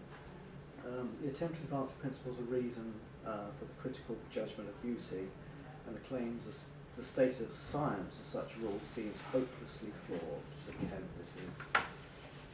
Kant will argue that art will always seem inferior to cognition when compared to that of reason. It will always be the handmaiden, if you like. Therefore, the status of art can only be raised if the connection between art and cognition is severed. They must inhabit independent realms from each other, and this is the aim of critique of judgment established pronouncements of art and beauty not as an inferior version of judgments or truth or morality, but as independent of both. It will be related to both and able to span their divergence. So, do you want to open up the Kant, Stuart?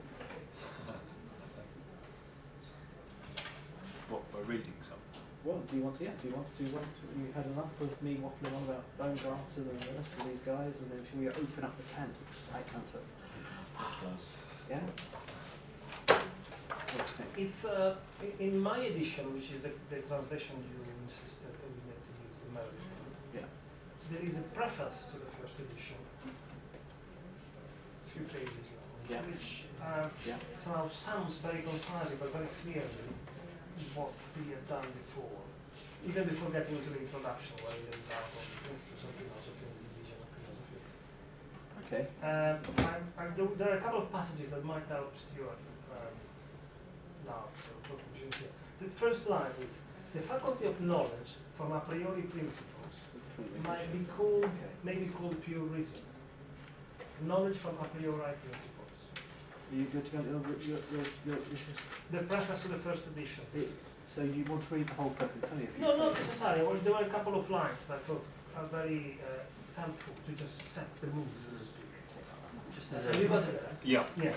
So the as faculty, a note, my translation has the faculty of cognition instead of the faculty of knowledge, and I found that there is a lot of movement in between cognition, knowledge, and understanding, and it's difficult to get an idea of where the split is and what the difference between.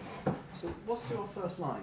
What's your first the line? faculty of knowledge from a priori principles Yeah. may be called pure reason. So that's that position. That's the same. It's the same thing. Yeah. Very good. What's yours? Sue? Mine's the faculty of cognition from a priori principles can be called pure reason. So that's the same again. And you've got that addition I've got the that says the It's- same. It says the same as mine. It's Yeah. the word knowledge. This one says Send us off to get this book, and now you got another. No, I just haven't. Of course, I've got both. So we'll stick to this one. Next time we do the German one. Why don't we? It's only two. 5 pages. This is just Actually, why don't you Should I hold read it? up or get Jane to read it or something? Okay, I read until my tongue dries up. and Okay, sometimes Kate, it's- read. The faculty of knowledge from a priori principle might be called pure reason, and the general investigation into its possibility and bounds, the critique of pure reason. This is permissible, although pure reason, as was the case with the same use of terms in our first work, is only intended to denote reason in its theoretical employment. And although there is no desire to bring under review its faculty as practical reason and its special principle as such, I can see why Stuart's finding it makes sense, because sometimes the sentences are built inside that. That critique is then an investigation addressed simply to our faculty of knowing things a priori.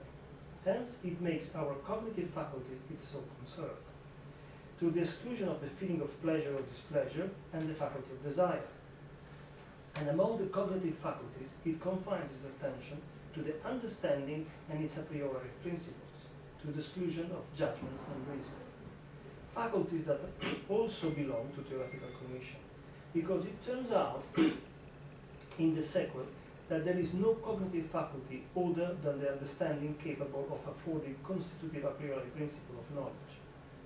Accordingly, the critique which sift these faculties one and all, so as to try the possible claims of each, of each of the other faculties to a share in the clear possession of knowledge from roots of his own, retains nothing but what understanding prescribes a priori as a law for nature as the sum of phenomena. The form of these being similarly furnished a priori. Did I read it in the logarithm? Yeah.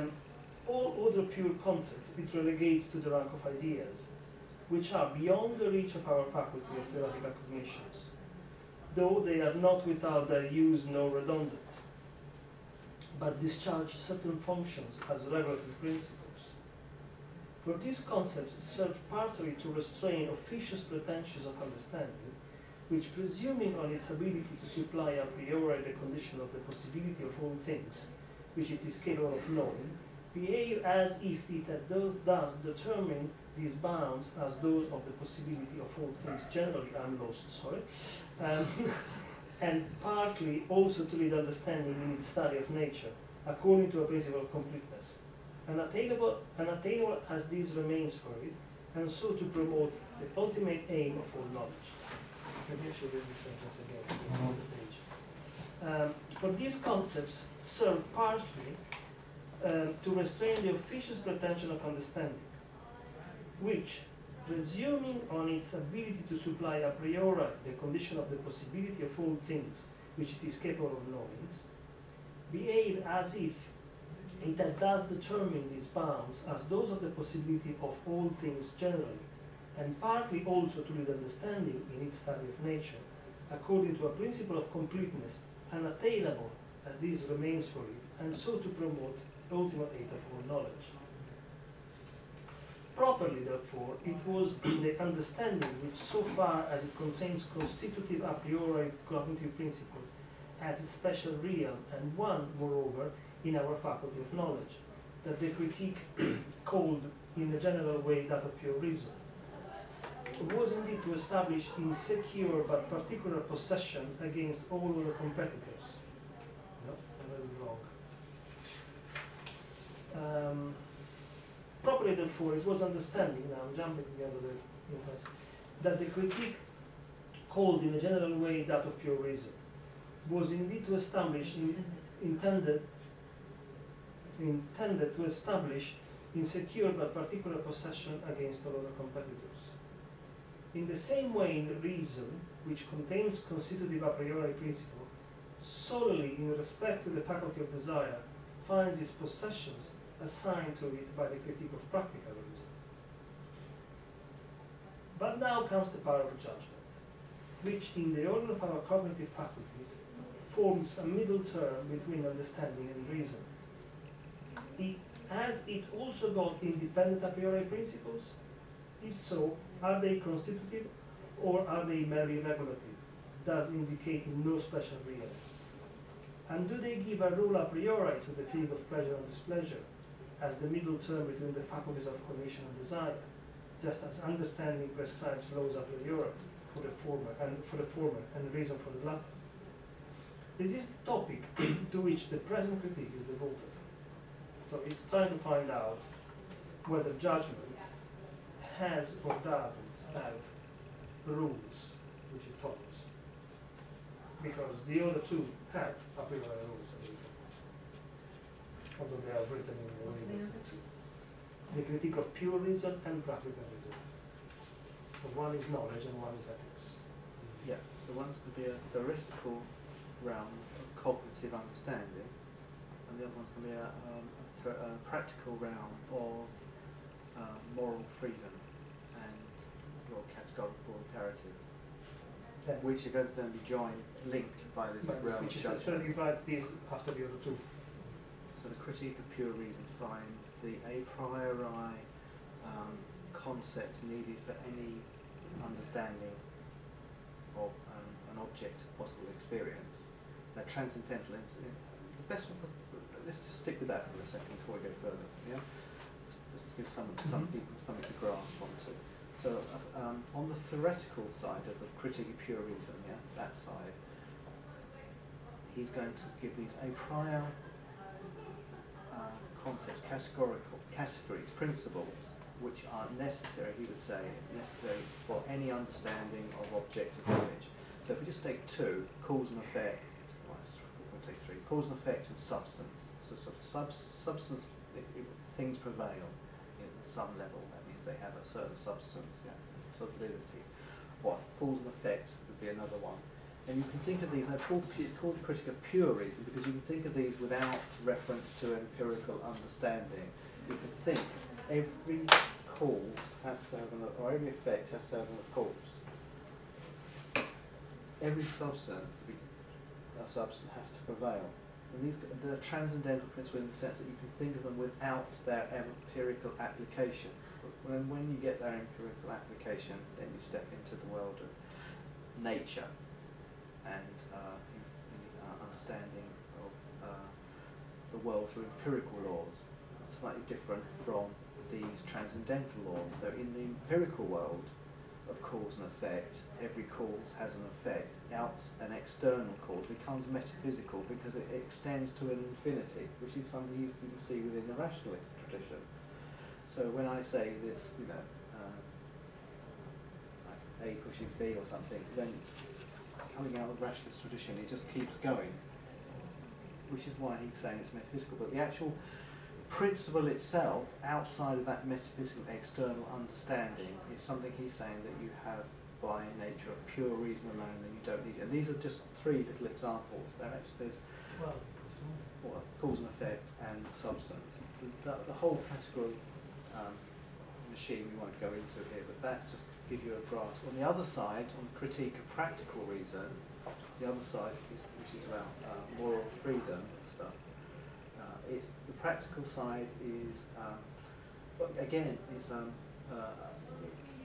universalized through the categorical imperative, which is always act so the maxim of your actions can become universal. So, for example, you should not lie would be one of his. No one should lie. For no one, that's just something. Because otherwise, it would be a terrible world if people were allowed to lie. Of course, there's great arguments why this doesn't work, but this is the basic setup. So, on one side you've got the theoretical world, critique of pure reason, which looks to these transcendental principles, which then go out into the empirical world of nature and becomes how we understand nature through quality, quantity, relation, and modality. So that would be through the particular, the universal, and the totality, through the quantitative, whether something exists or doesn't, or through relation, substance, and accident, through cause and effect, and through the actual relations it has, and also the modality as its possibility and necessity. This is the kind of the sketch of the whole category. We just know that these transcendental principles on the cognitive theoretical side are things like pure understanding of cause and effect and say substance, and then on the practical side it's going to be moral freedom, where the ought, rather than saying what is in the world in this theoretical sense, it's saying how we ought to be in the world. So that's the moral, practical side, and this is going to join together with the critique of judgment, which is through these ideas of pleasure and displeasure, if you like. But we'll get there, but let's get there. There is another thing that is worth adding, which is another sort of big general idea of his work. We mentioned in weeks earlier that at the time of Leibniz there was somehow a debate split in two camps, although the members of each camp probably had a foot in both because it was not black and white, about a rationalist approach, the one we're describing now, for having ideas in the mind or in the soul before engaging with the world, and then the empiricist approach of the so-called tabula rasa, where the soul would have been blank before engaging with the world, and then would have progressively shaped its knowledge and its method of knowledge through interaction. And the criticism of the rationalist was, how can the soul or the mind interact in any way if it is blank at the beginning, if it doesn't have any mode of action? And therefore they are insisting that there must have been some, what they were called innate ideas that were born with us, principle of cause and effect, the idea of God, things of this sort. And instead the empiricists rejected that, or at least rejected that as a general principle. Kant brings these two strands together. At least he's seen as the one who brings them together and finds something that I never really understood why it is a solution, but because he keeps both sides in the same subject by saying that yes, we do have these categories and these in forms of intuition for organizing the sensible phenomenon and then organizing it rationally afterwards. But those are not, those make us know things only as we know them, as we shape them to our forms. No, we never get to know the reality in itself, which instead was the hope of the Cartesian move, to the certainty of that. So that's the other element that comes into play with it. And this is all treated in the pure reason. Can we Is jump it sort of correct? Yeah. Ish? Can we jump to the introduction? Yes. Because would you like to speak, Tamsin? Okay. Can you read it? The introduction. Division of philosophy. Philosophy may be said to contain the principles of the rational cognition that concepts afford us of things, not merely as with logic, the principles of the form of thought in general, irrespective of the objects, and thus interpreted the course usually adopted of dividing it into theoretical and practical is perfectly sound. But this makes imperative a specific distinction on the part of the concepts by which the principles of this rational cognition get their object assigned to them. For if the concepts are not distinct, they fail to justify a division, which always presupposes that the principles belonging to the rational cognition of the several parts of the science in question are themselves mutually exclusive. Do you want to carry on? Yes, please. Now there are but two kinds of concepts, and these yield a corresponding number of distinct principles of the possibility of their objects. The concepts referred to are those of nature and that of freedom. By the first of these, a theoretical cognition from a priori principles becomes possible. In respect of such cognition, however, the second, by its very concept, imports no more than a negative principle, that of simple antithesis. While for the determination of the will, on the other hand, it establishes fundamental principles which enlarge the scope of its activity, and which on that account are called practical. Hence the division of philosophy falls properly into two parts, quite distinct in their principles: a theoretical, as philosophy of nature, and a practical, as philosophy of morals, for this is what the practical legislation of reason, by the concept of freedom, is called. Stop. So that's the two books, the Critique of Pure Reason and the Critique of Judgment. The theoretical nature on one side and the practical on the other. Okay, continue, please. Hitherto, however, in the application of these expressions to the division of the different principles, and with them to the division of philosophy, a gross misuse of the terms has prevailed. For what is practical according to concepts of nature has been taken as identical with what is practical according to the concept of freedom, with the result that a division has been made under these heads of theoretical and practical, by which in effect there has been no division at all, seeing that both parts might have similar principles. The will, for this is what is said, is the faculty of desire, and as such is just one of the many natural causes in the world, the one, namely, which acts by concepts, and whatever is represented as possible or necessary through the efficacy of will is called practically possible or necessary, the intention being to distinguish its possibility or necessity from the physical possibility or necessity of an effect, the causality of whose cause is not determined to its production by concepts, but rather, as with lifeless matter, by mechanism, and as with the lower animals, by instinct. Now the question in respect of the practical faculty, whether, that is to say, the concept by which the causality of the will gets its rule is a concept of nature or of freedom, is here left quite open. Do you see what happened? What he's describing there, a confusion between the practical in the nature. And he's going to say that the practical world of moral freedom belongs to the supersensual, which is really the equivalent to the thing itself, where it's the unknown that arises. The will arises out of this supersensual world rather than out of the natural world. That makes sense. Continue. That's what he's describing that. That's that kind of confusion now. That's what he's describing now. He's going to describe another confusion now. Oh, sorry, carry on.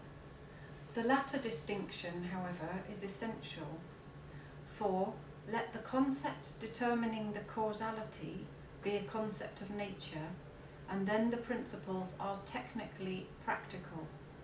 But let it be a concept of freedom, and they are morally practical. Now, in the division of a rational science, the difference between objects that require different principles for their cognition is the difference on which everything turns. Hence, technically practical principles belong to theoretical philosophy, natural science, whereas those morally practical alone form the second part, that is, practical philosophy, ethical science. All technically practical rules, i.e. those of art and skill generally, or even of prudence as a skill in exercising an influence over men and their wills, must, so far as their principles rest upon concepts, be reckoned only as corollaries to theoretical philosophy, for they only touch the possibility of things according to concepts of nature, and this embraces not alone the means discoverable in nature for the purpose, but even the will itself, as a faculty of desire and consequently a natural faculty, so far as it is determinable on these rules by natural motives. Still, these practical rules are not called laws like physical laws, but only precepts. This is due to the fact that the will does not stand simply under the natural concept, but also under the concept of freedom. In the latter connection, its principles are called laws, and these principles, with the addition of what follows from them, alone constitute the second or practical part of philosophy. Stop a second, please. Right. So what's it, the practical what he's saying there is, so let's take Stuart's architectural office. We've built this place, yeah? It's drawings, isn't it? And those drawings can be go back into found, as it were, in nature. They're found in nature. The technical drawing is geometry, yeah, and all those other things he described can be cut back, abstracted, as it were, back into that theoretical cognitive numbers side of things. That's what he's saying. So they're just corollaries, practical. They don't belong to the practical side. They correlate to this theoretical side. All those things that he mentions there belong to that theoretical, come out of that what will cut back to the absolute abstraction of number, really, or in the understanding of nature. You know how you have like an empirical concept like a dog, and then you can expand that into an animal, and then that can go into a larger phylum of understanding. That movement, that kind of geometrical movement, belongs there on the theoretical side. But he is going to say a bit later on, you're going to find that when he starts talking about the critique of judgment, one of the suppositions that he makes is that you can find this system in nature. There is a system in nature, but you find there. He does qualify what he says, and by saying, that just because we find that system in nature, that nature lends itself to this systematic understanding, doesn't necessarily mean that that is the system that nature actually has. As that's our understanding of the system. It's an idealist position. But that's the root coming out for all these other things. Land sciences of all kinds have their roots in this theoretical, technical, practical world, which is kind of related to Heidegger's idea of the techno, but we just confuse matters if we start going there. So I just wanted to make that clear. That's what the technical, practical, he's saying, he's been confused. This practical world is something different from this technical, practical. The practical world is this world of the moral ought and will and the understanding.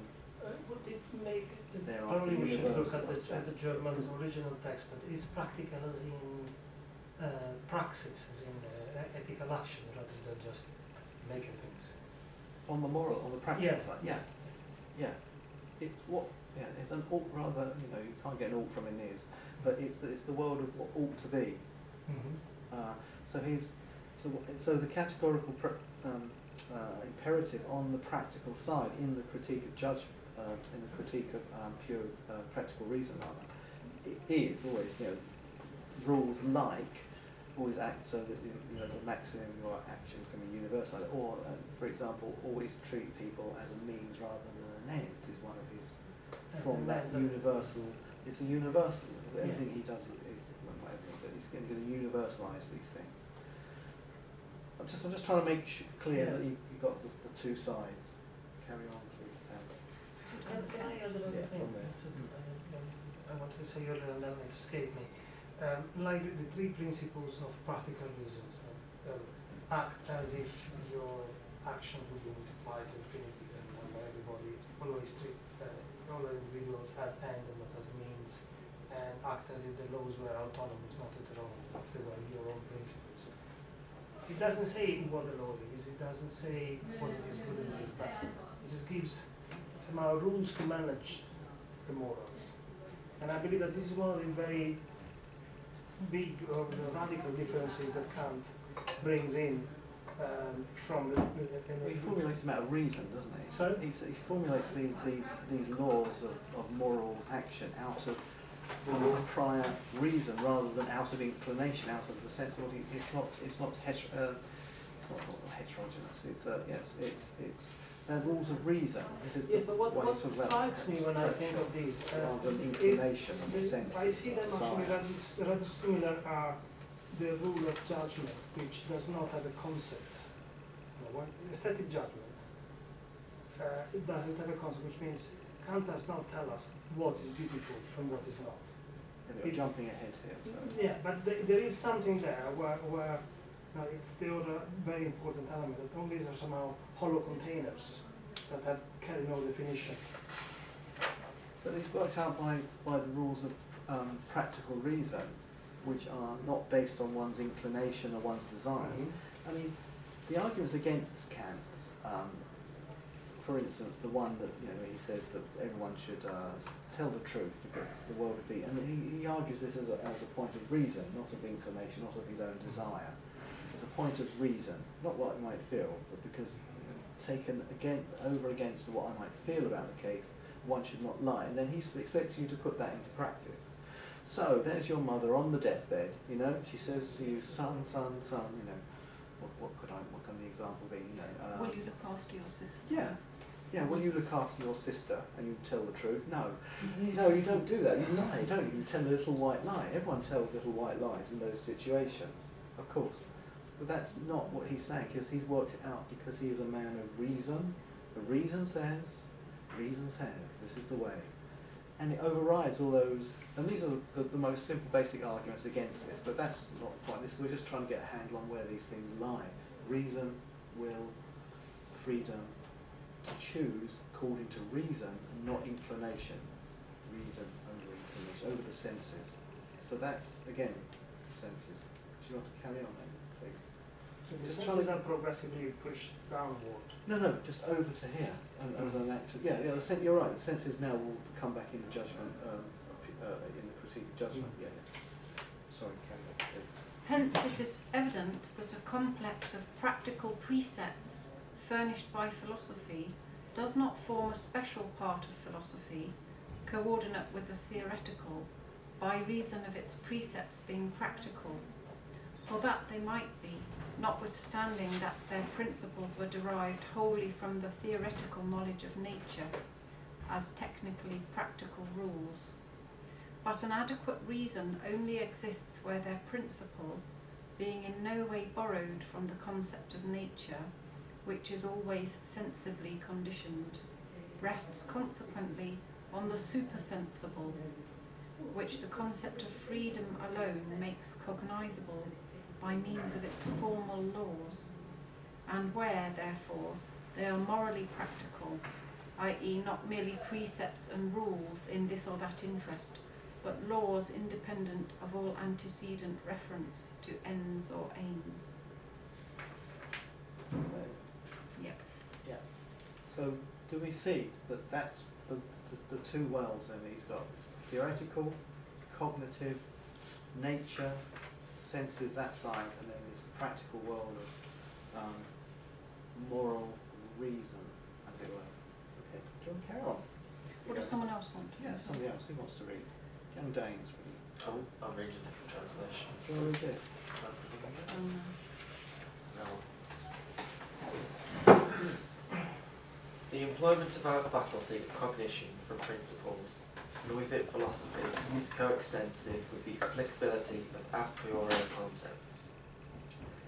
Now a division of the complex of all the objects to which those concepts are referred for the purpose, where possible, encompassing their knowledge, may be made according to the varied competence or incompetence of our faculty in that connection. Start again, please. The employment of our faculty of cognition from principles, and with it philosophy, is coextensive with the applicability of a priori concepts. Now a division of the complex of all the objects to which those concepts are referred for the purpose, where possible, of encompassing their knowledge, may be made according to the varied competence or incompetence of our faculty in that connection. So he's talking about the theoretical side.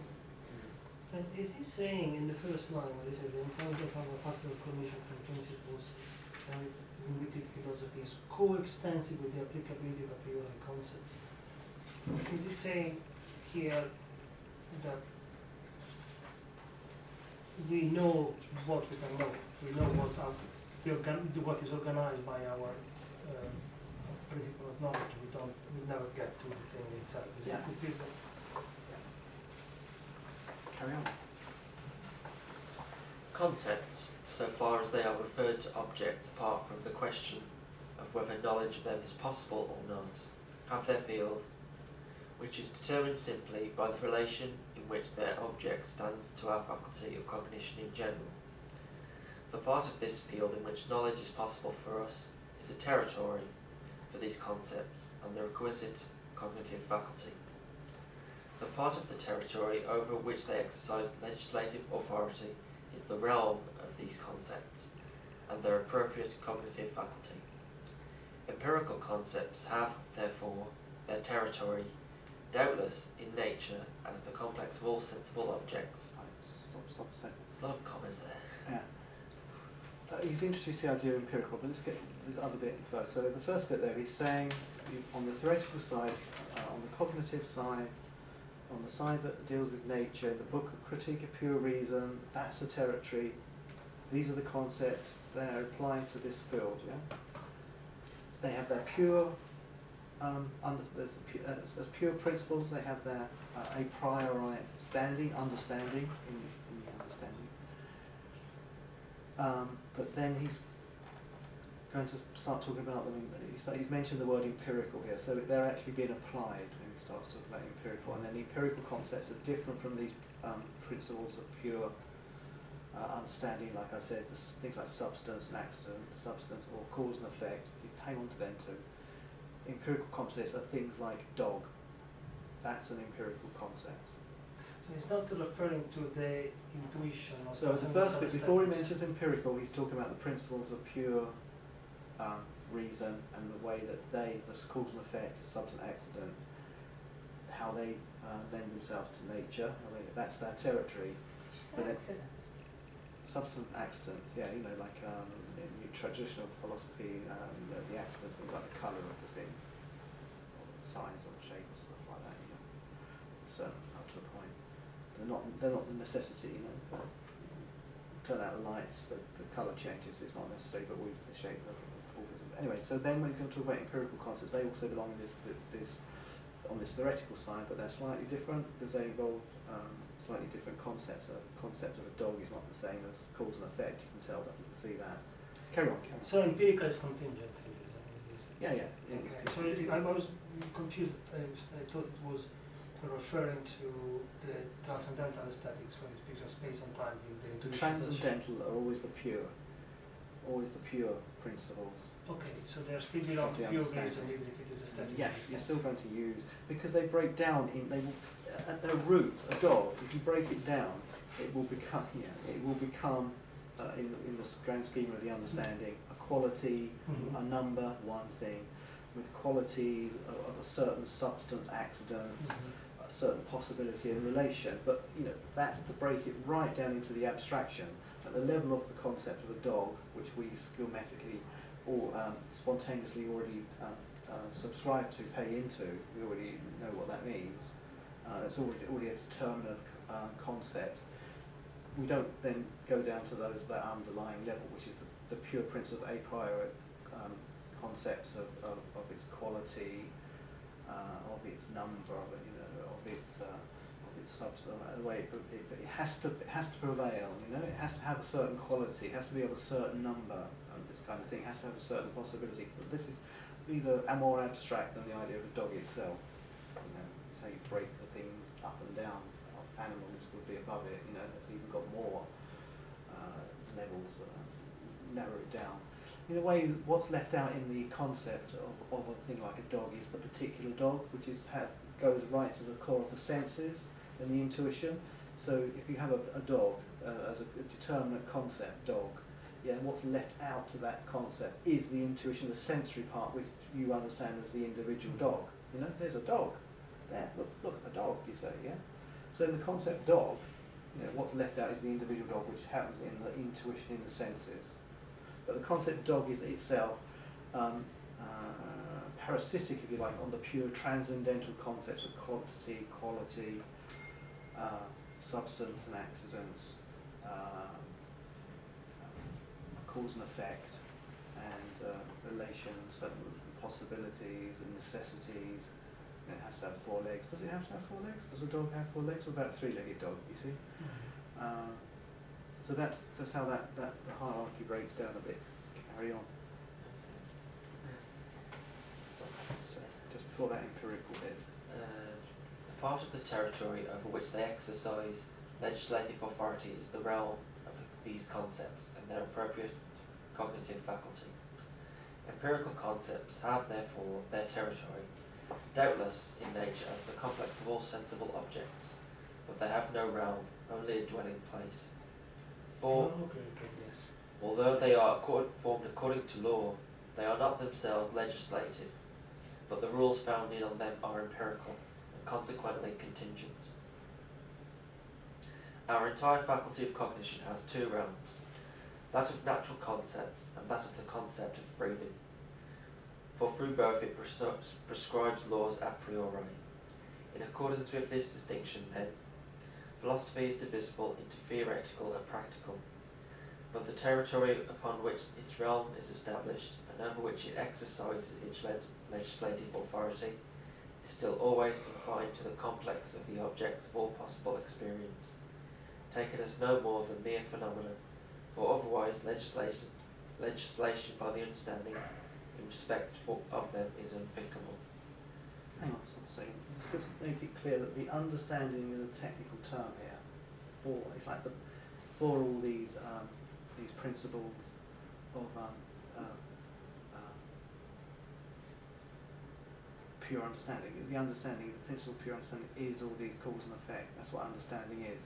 It's a technical term over against, say, reason and the senses. Sorry, carry on. Sorry, a small parenthesis. Can one break down understanding like one could break down comprehension? Comprehend, is from Latin origin is to take all in it, so you master it. It's understanding literally standing under, so we can see the mechanism inside. Like you bring the particular under the general.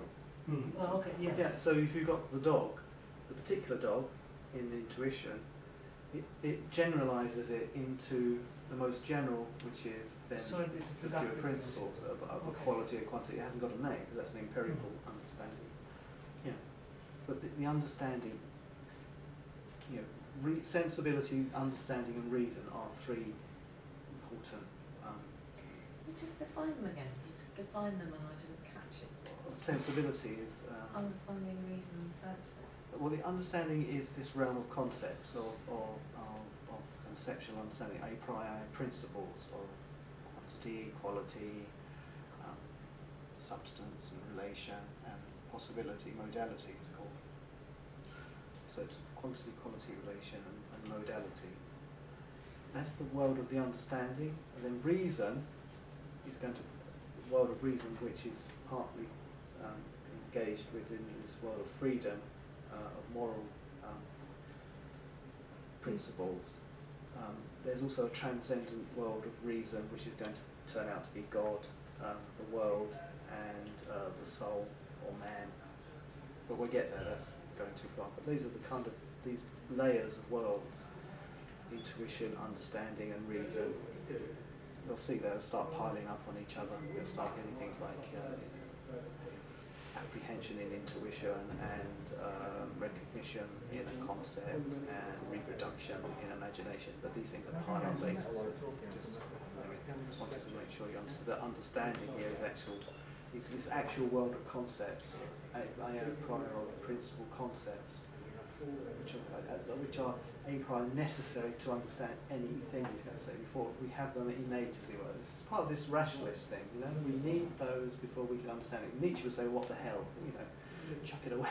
Why do we need this backwards stuff that they're going to say? It's just theory. We don't need it." But that's what it is. Anyway. Sorry, carry on, Dave. The function of prescribing laws by means of concepts of nature is discharged by understanding and is theoretical. That of prescribing laws by means of the concept of freedom is discharged by reason and is merely practical. It is only in the practical sphere that reason can prescribe laws. In respect of theoretical knowledge of nature, it can only, as by the understanding advised in the law, deduce from given laws their logical consequences, which still always remain restricted to nature. But we cannot reverse this and say that where rules are practical reason is then and there legislative, since the rules might be technically practical. Understanding and reason, therefore, have two distinct jurisdictions over one and the same territory of experience, but neither can interfere with the other. For the concept of freedom just as little disturbs the legislation of nature as the concept of nature influences legislation for the concept of freedom. That it is possible for us to think, at least to think without contradiction of both these jurisdictions and their appropriate faculties as coexisting in the same subject, was shown by the critic of pure reason, since it disposed of the objections on the other side by detecting their dialectical illusion. Still, how does it happen that these two different realms do not form one realm, seeing that, while they do not limit each other in their legislation, they continually do so in their effects in the sensible world? Stop a second, let's go back. Before that, this bit from here. For the concept of freedom, just as from there, for understanding. Understanding and reason, therefore, have two distinct jurisdictions over one and the same territory of experience, but neither can interfere with the other. For the concept of freedom just as little disturbs the legislation of nature as the concept of nature influences legislation for the concept of freedom. But it is possible for us to think, at least to think, without the contradiction of both these jurisdictions and their appropriate faculties as coexisting in the same subject, was shown by the critic of pure reason, since it disposed of the objections of the other side by detecting their dialectical illusion. Now there, this bit here. When he says about detecting the dialectical illusion, he was talking about the improper use of reason.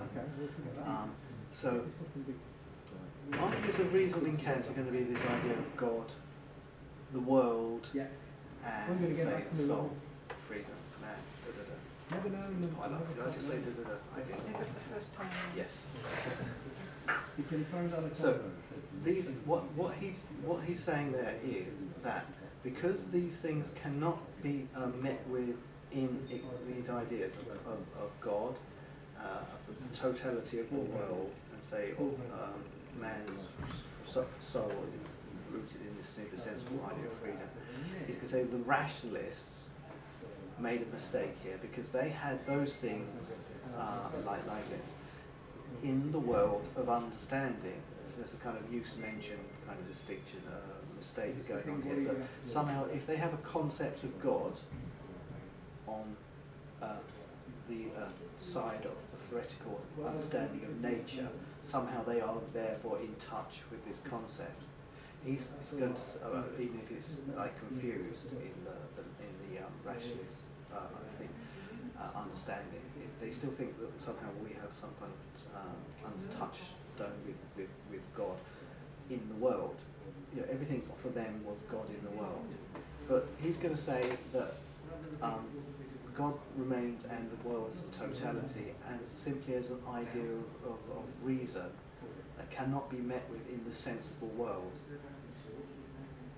So that's what you mean by the dialectical misuse of concepts like totality of God in the world. I'm not making this quite as clear as it should be, so we'll just carry on. No, but it's the passage from transcendental to transcendental.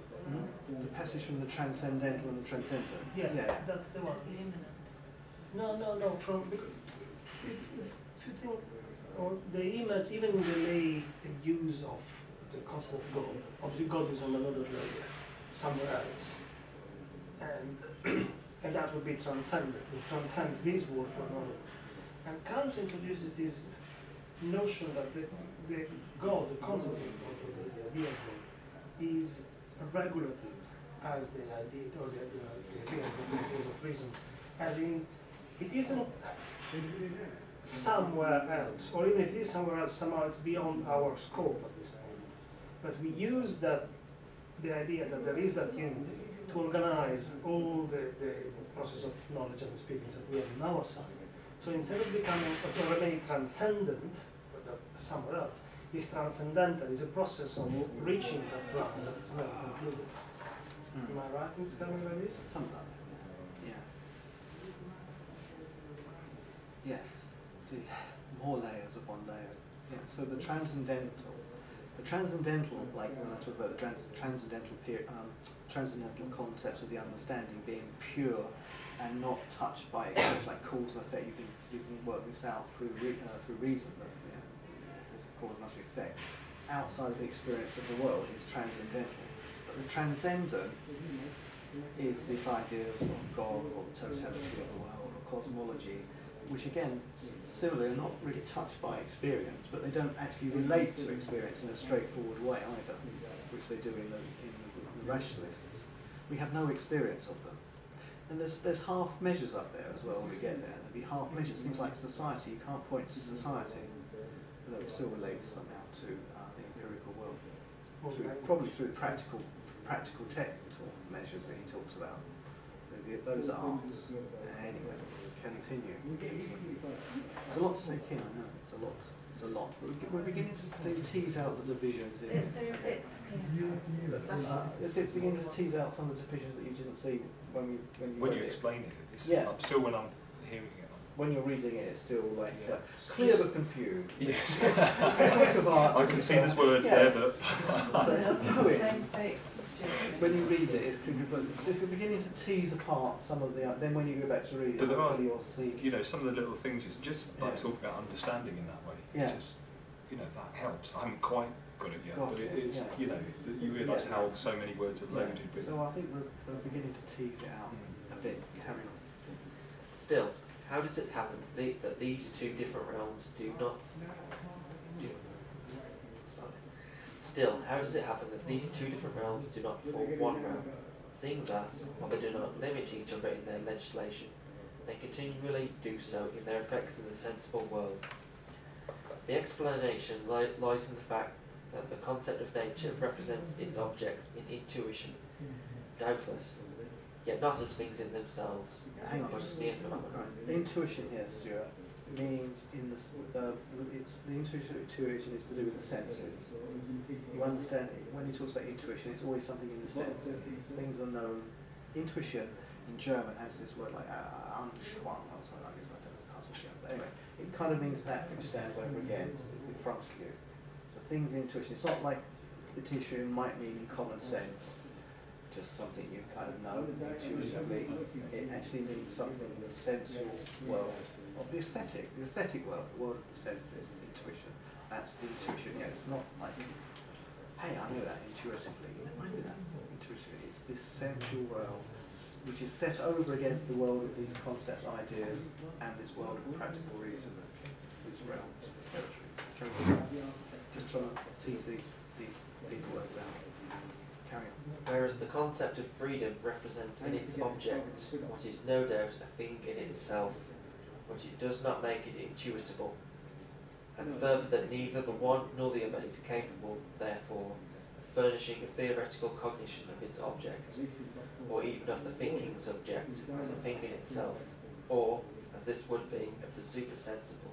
So what he's saying there is that, on the practical side, the rules that you devise by these laws of reason are not touched, not necessarily touched. They touch on, but they're not touched by the senses. They're not drawn from the sort of repeated empirical observations that they would be if you were an empiricist like that.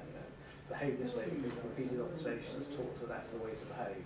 It's not that. He's saying that they're drawn through logic, and logic which doesn't require that intuition, but is applied to the empirical world. Back on the line.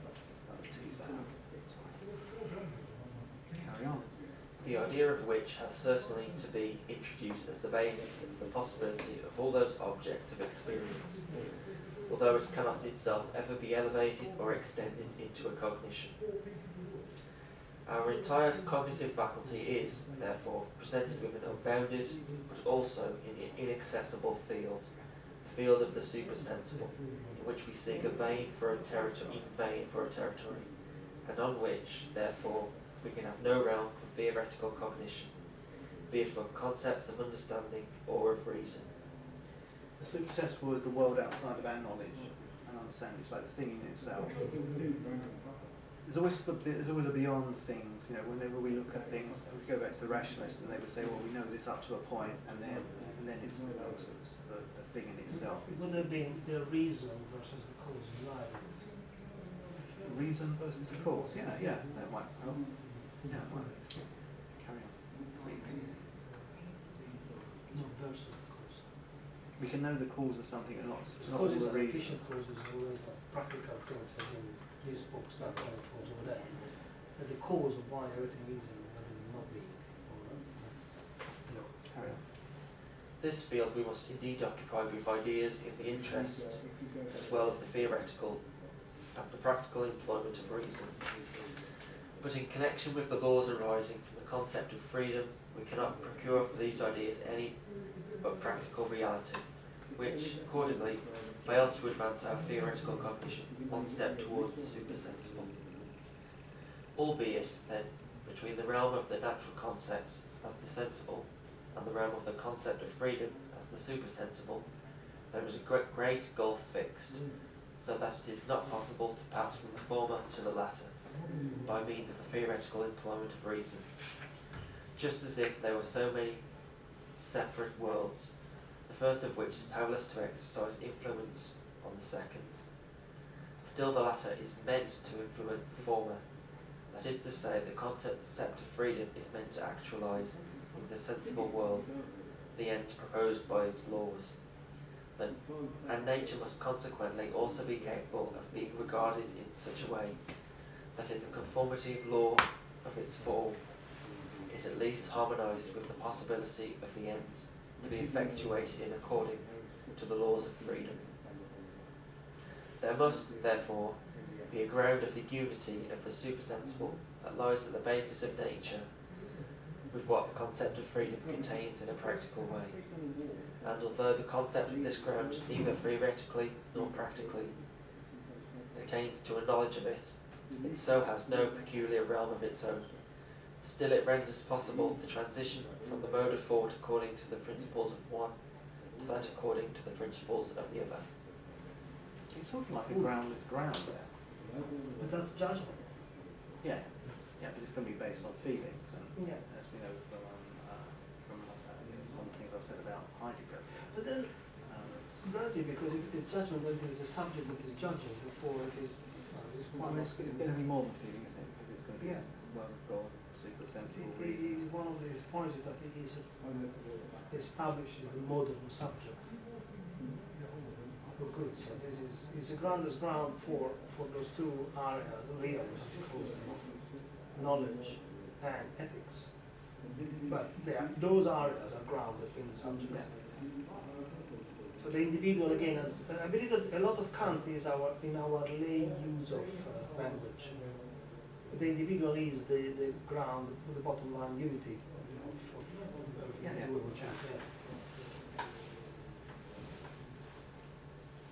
Are you happy reading?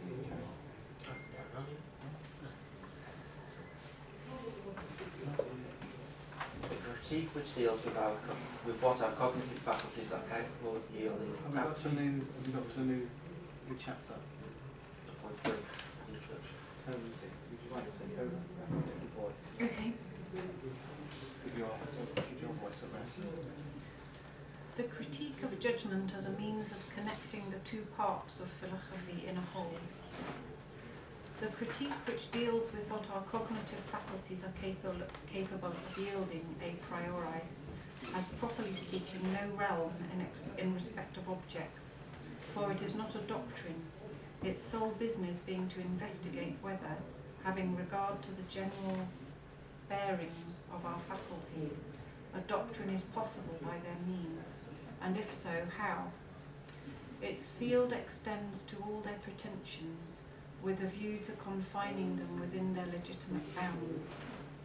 But what is shut out of the division of philosophy may still be admitted as a principal part into the general critique of our faculty of pure cognition, in the event, namely, of its containing principles, which are not in themselves available either for theoretical or practical employment. Concepts of nature contain the ground of all theoretical cognition a priori and rest, as we saw, upon the legislative authority of understanding.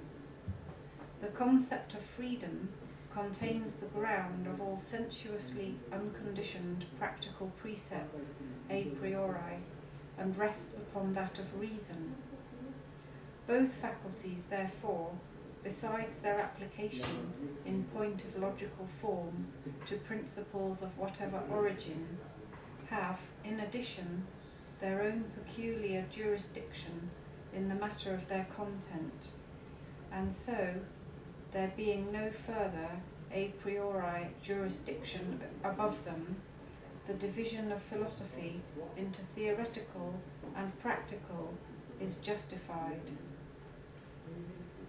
But there is still further in the family of our higher cognitive faculties a middle term between understanding and reason. This is judgment, of which we may reasonably presume, by analogy, that it may likewise contain, if not a special authority to prescribe laws, still a principle peculiar to itself, upon which laws are sought, although one merely subjective a priori. This principle, even if it has no field of objects appropriate to it as its realm, may still have some territory or other with a certain character, for which just this very principle alone may be valid. But in addition to the above considerations, there is yet, to judge by analogy, a further ground, upon which judgment may be brought into line with another arrangement of our powers of representation, and one that appears to be of even greater importance than that of its kinship with the family of cognitive faculties. For all faculties of the soul, or capacities, are reducible to three, which do not admit of any further derivation from a common ground: the faculty of knowledge, the feeling of pure understanding, of pure judgment, and of pure reason, which faculties... Have I missed a page? Sorry. Good work there, almost. So the faculty of knowledge. Sorry. The faculty of knowledge, the feeling of pleasure or displeasure, and the faculty of desire. Keep going. Okay. It's just a page. For the faculty of cognition, understanding alone is legislative, if, as must be the case where it is considered on its own account, free of confusion with the faculty of desire. This faculty, as that of theoretical cognition, is referred to nature, in respect of which alone, as phenomenon, it is possible for us to prescribe laws by means of a priori concepts of nature, which are properly pure concepts of understanding. For the faculty of desire, as a higher faculty operating under the concept of freedom, only reason, in which alone this concept has a place, prescribes laws a priori. Now, between the faculties of knowledge and desire stands the feeling of pleasure, just as judgment is intermediate between understanding and reason. Hence we may, provisionally at least, assume that judgment likewise contains an a priori principle of its own, and that, since pleasure or displeasure is necessarily combined with the faculty of desire, be it antecedent to its principle, as with the lower desires, or, as with the higher, only supervening upon its determination by the moral law, it will effect a transition from the faculty of pure knowledge, i.e. from the realm of concepts of nature, to that of the concept of freedom, just as in its logical employment it makes possible the transition from understanding to reason.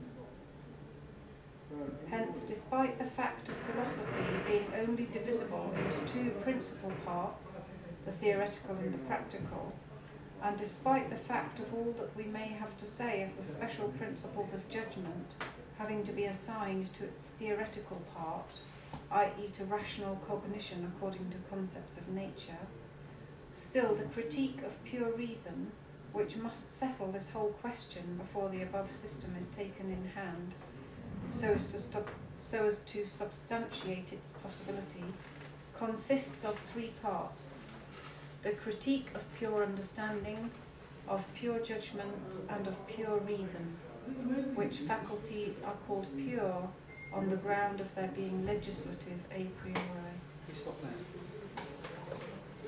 So I just hope you're beginning to see how this thing divides up.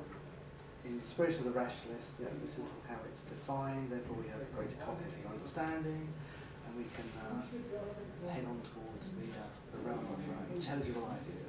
I'm just talking nonsense. I think you've done really well. I would suggest that we stop there, because usually with these things, we have a late start, and then we have everyone talks and stuff, and I think we've worked really, really hard. So I think we just have a kind of end slide down, and then just go away and if you're interested, carry on reading it. But let's have a bit of feedback, what you're hearing. Let's try that. What are you hearing? What are you hearing, Dane? Stuart, Tamsin, Kate, I felt like we were getting there in the end. I think we're getting there. Yeah. Wherever there is. Is it so much of this is still sort of tilting at that kind of this division that you were talking about, the faculties in the sense of a university, that there's this kind of higher, old school kind of, is there still that sort of against that division? No, I think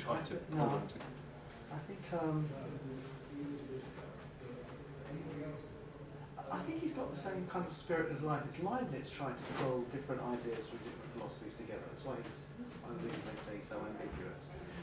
He's got great big plans to bring in the Catholics and the Protestants together. So he tries to find ways that, to accommodate both. It doesn't work, of course, but that's what he tries to do.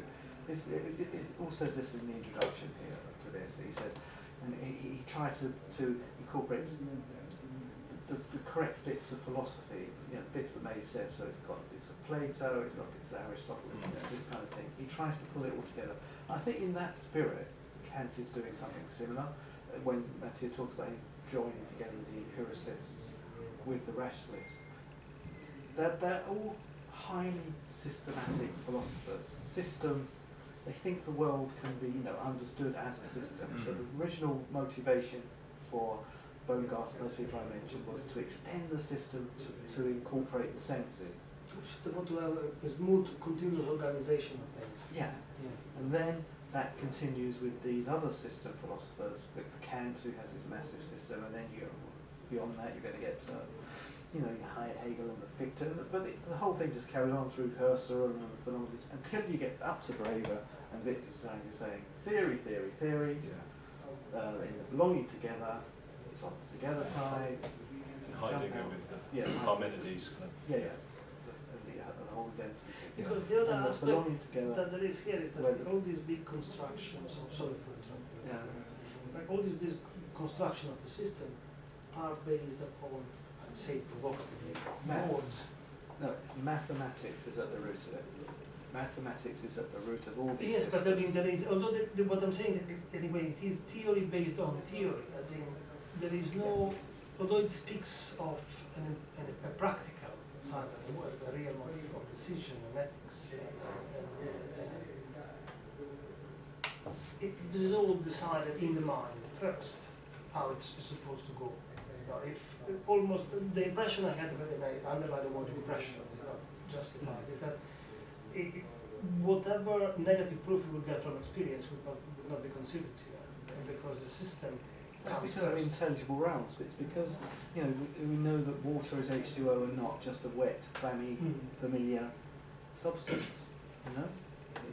Because the world of ideas has such a power. Of course it does. And number is at the root of that. And also, Schelling's book on the system of freedom is great for it, or Heidegger's book on Schelling's system of freedom is great for explaining a lot of these terms, like system itself, word system. I think I've mentioned this before.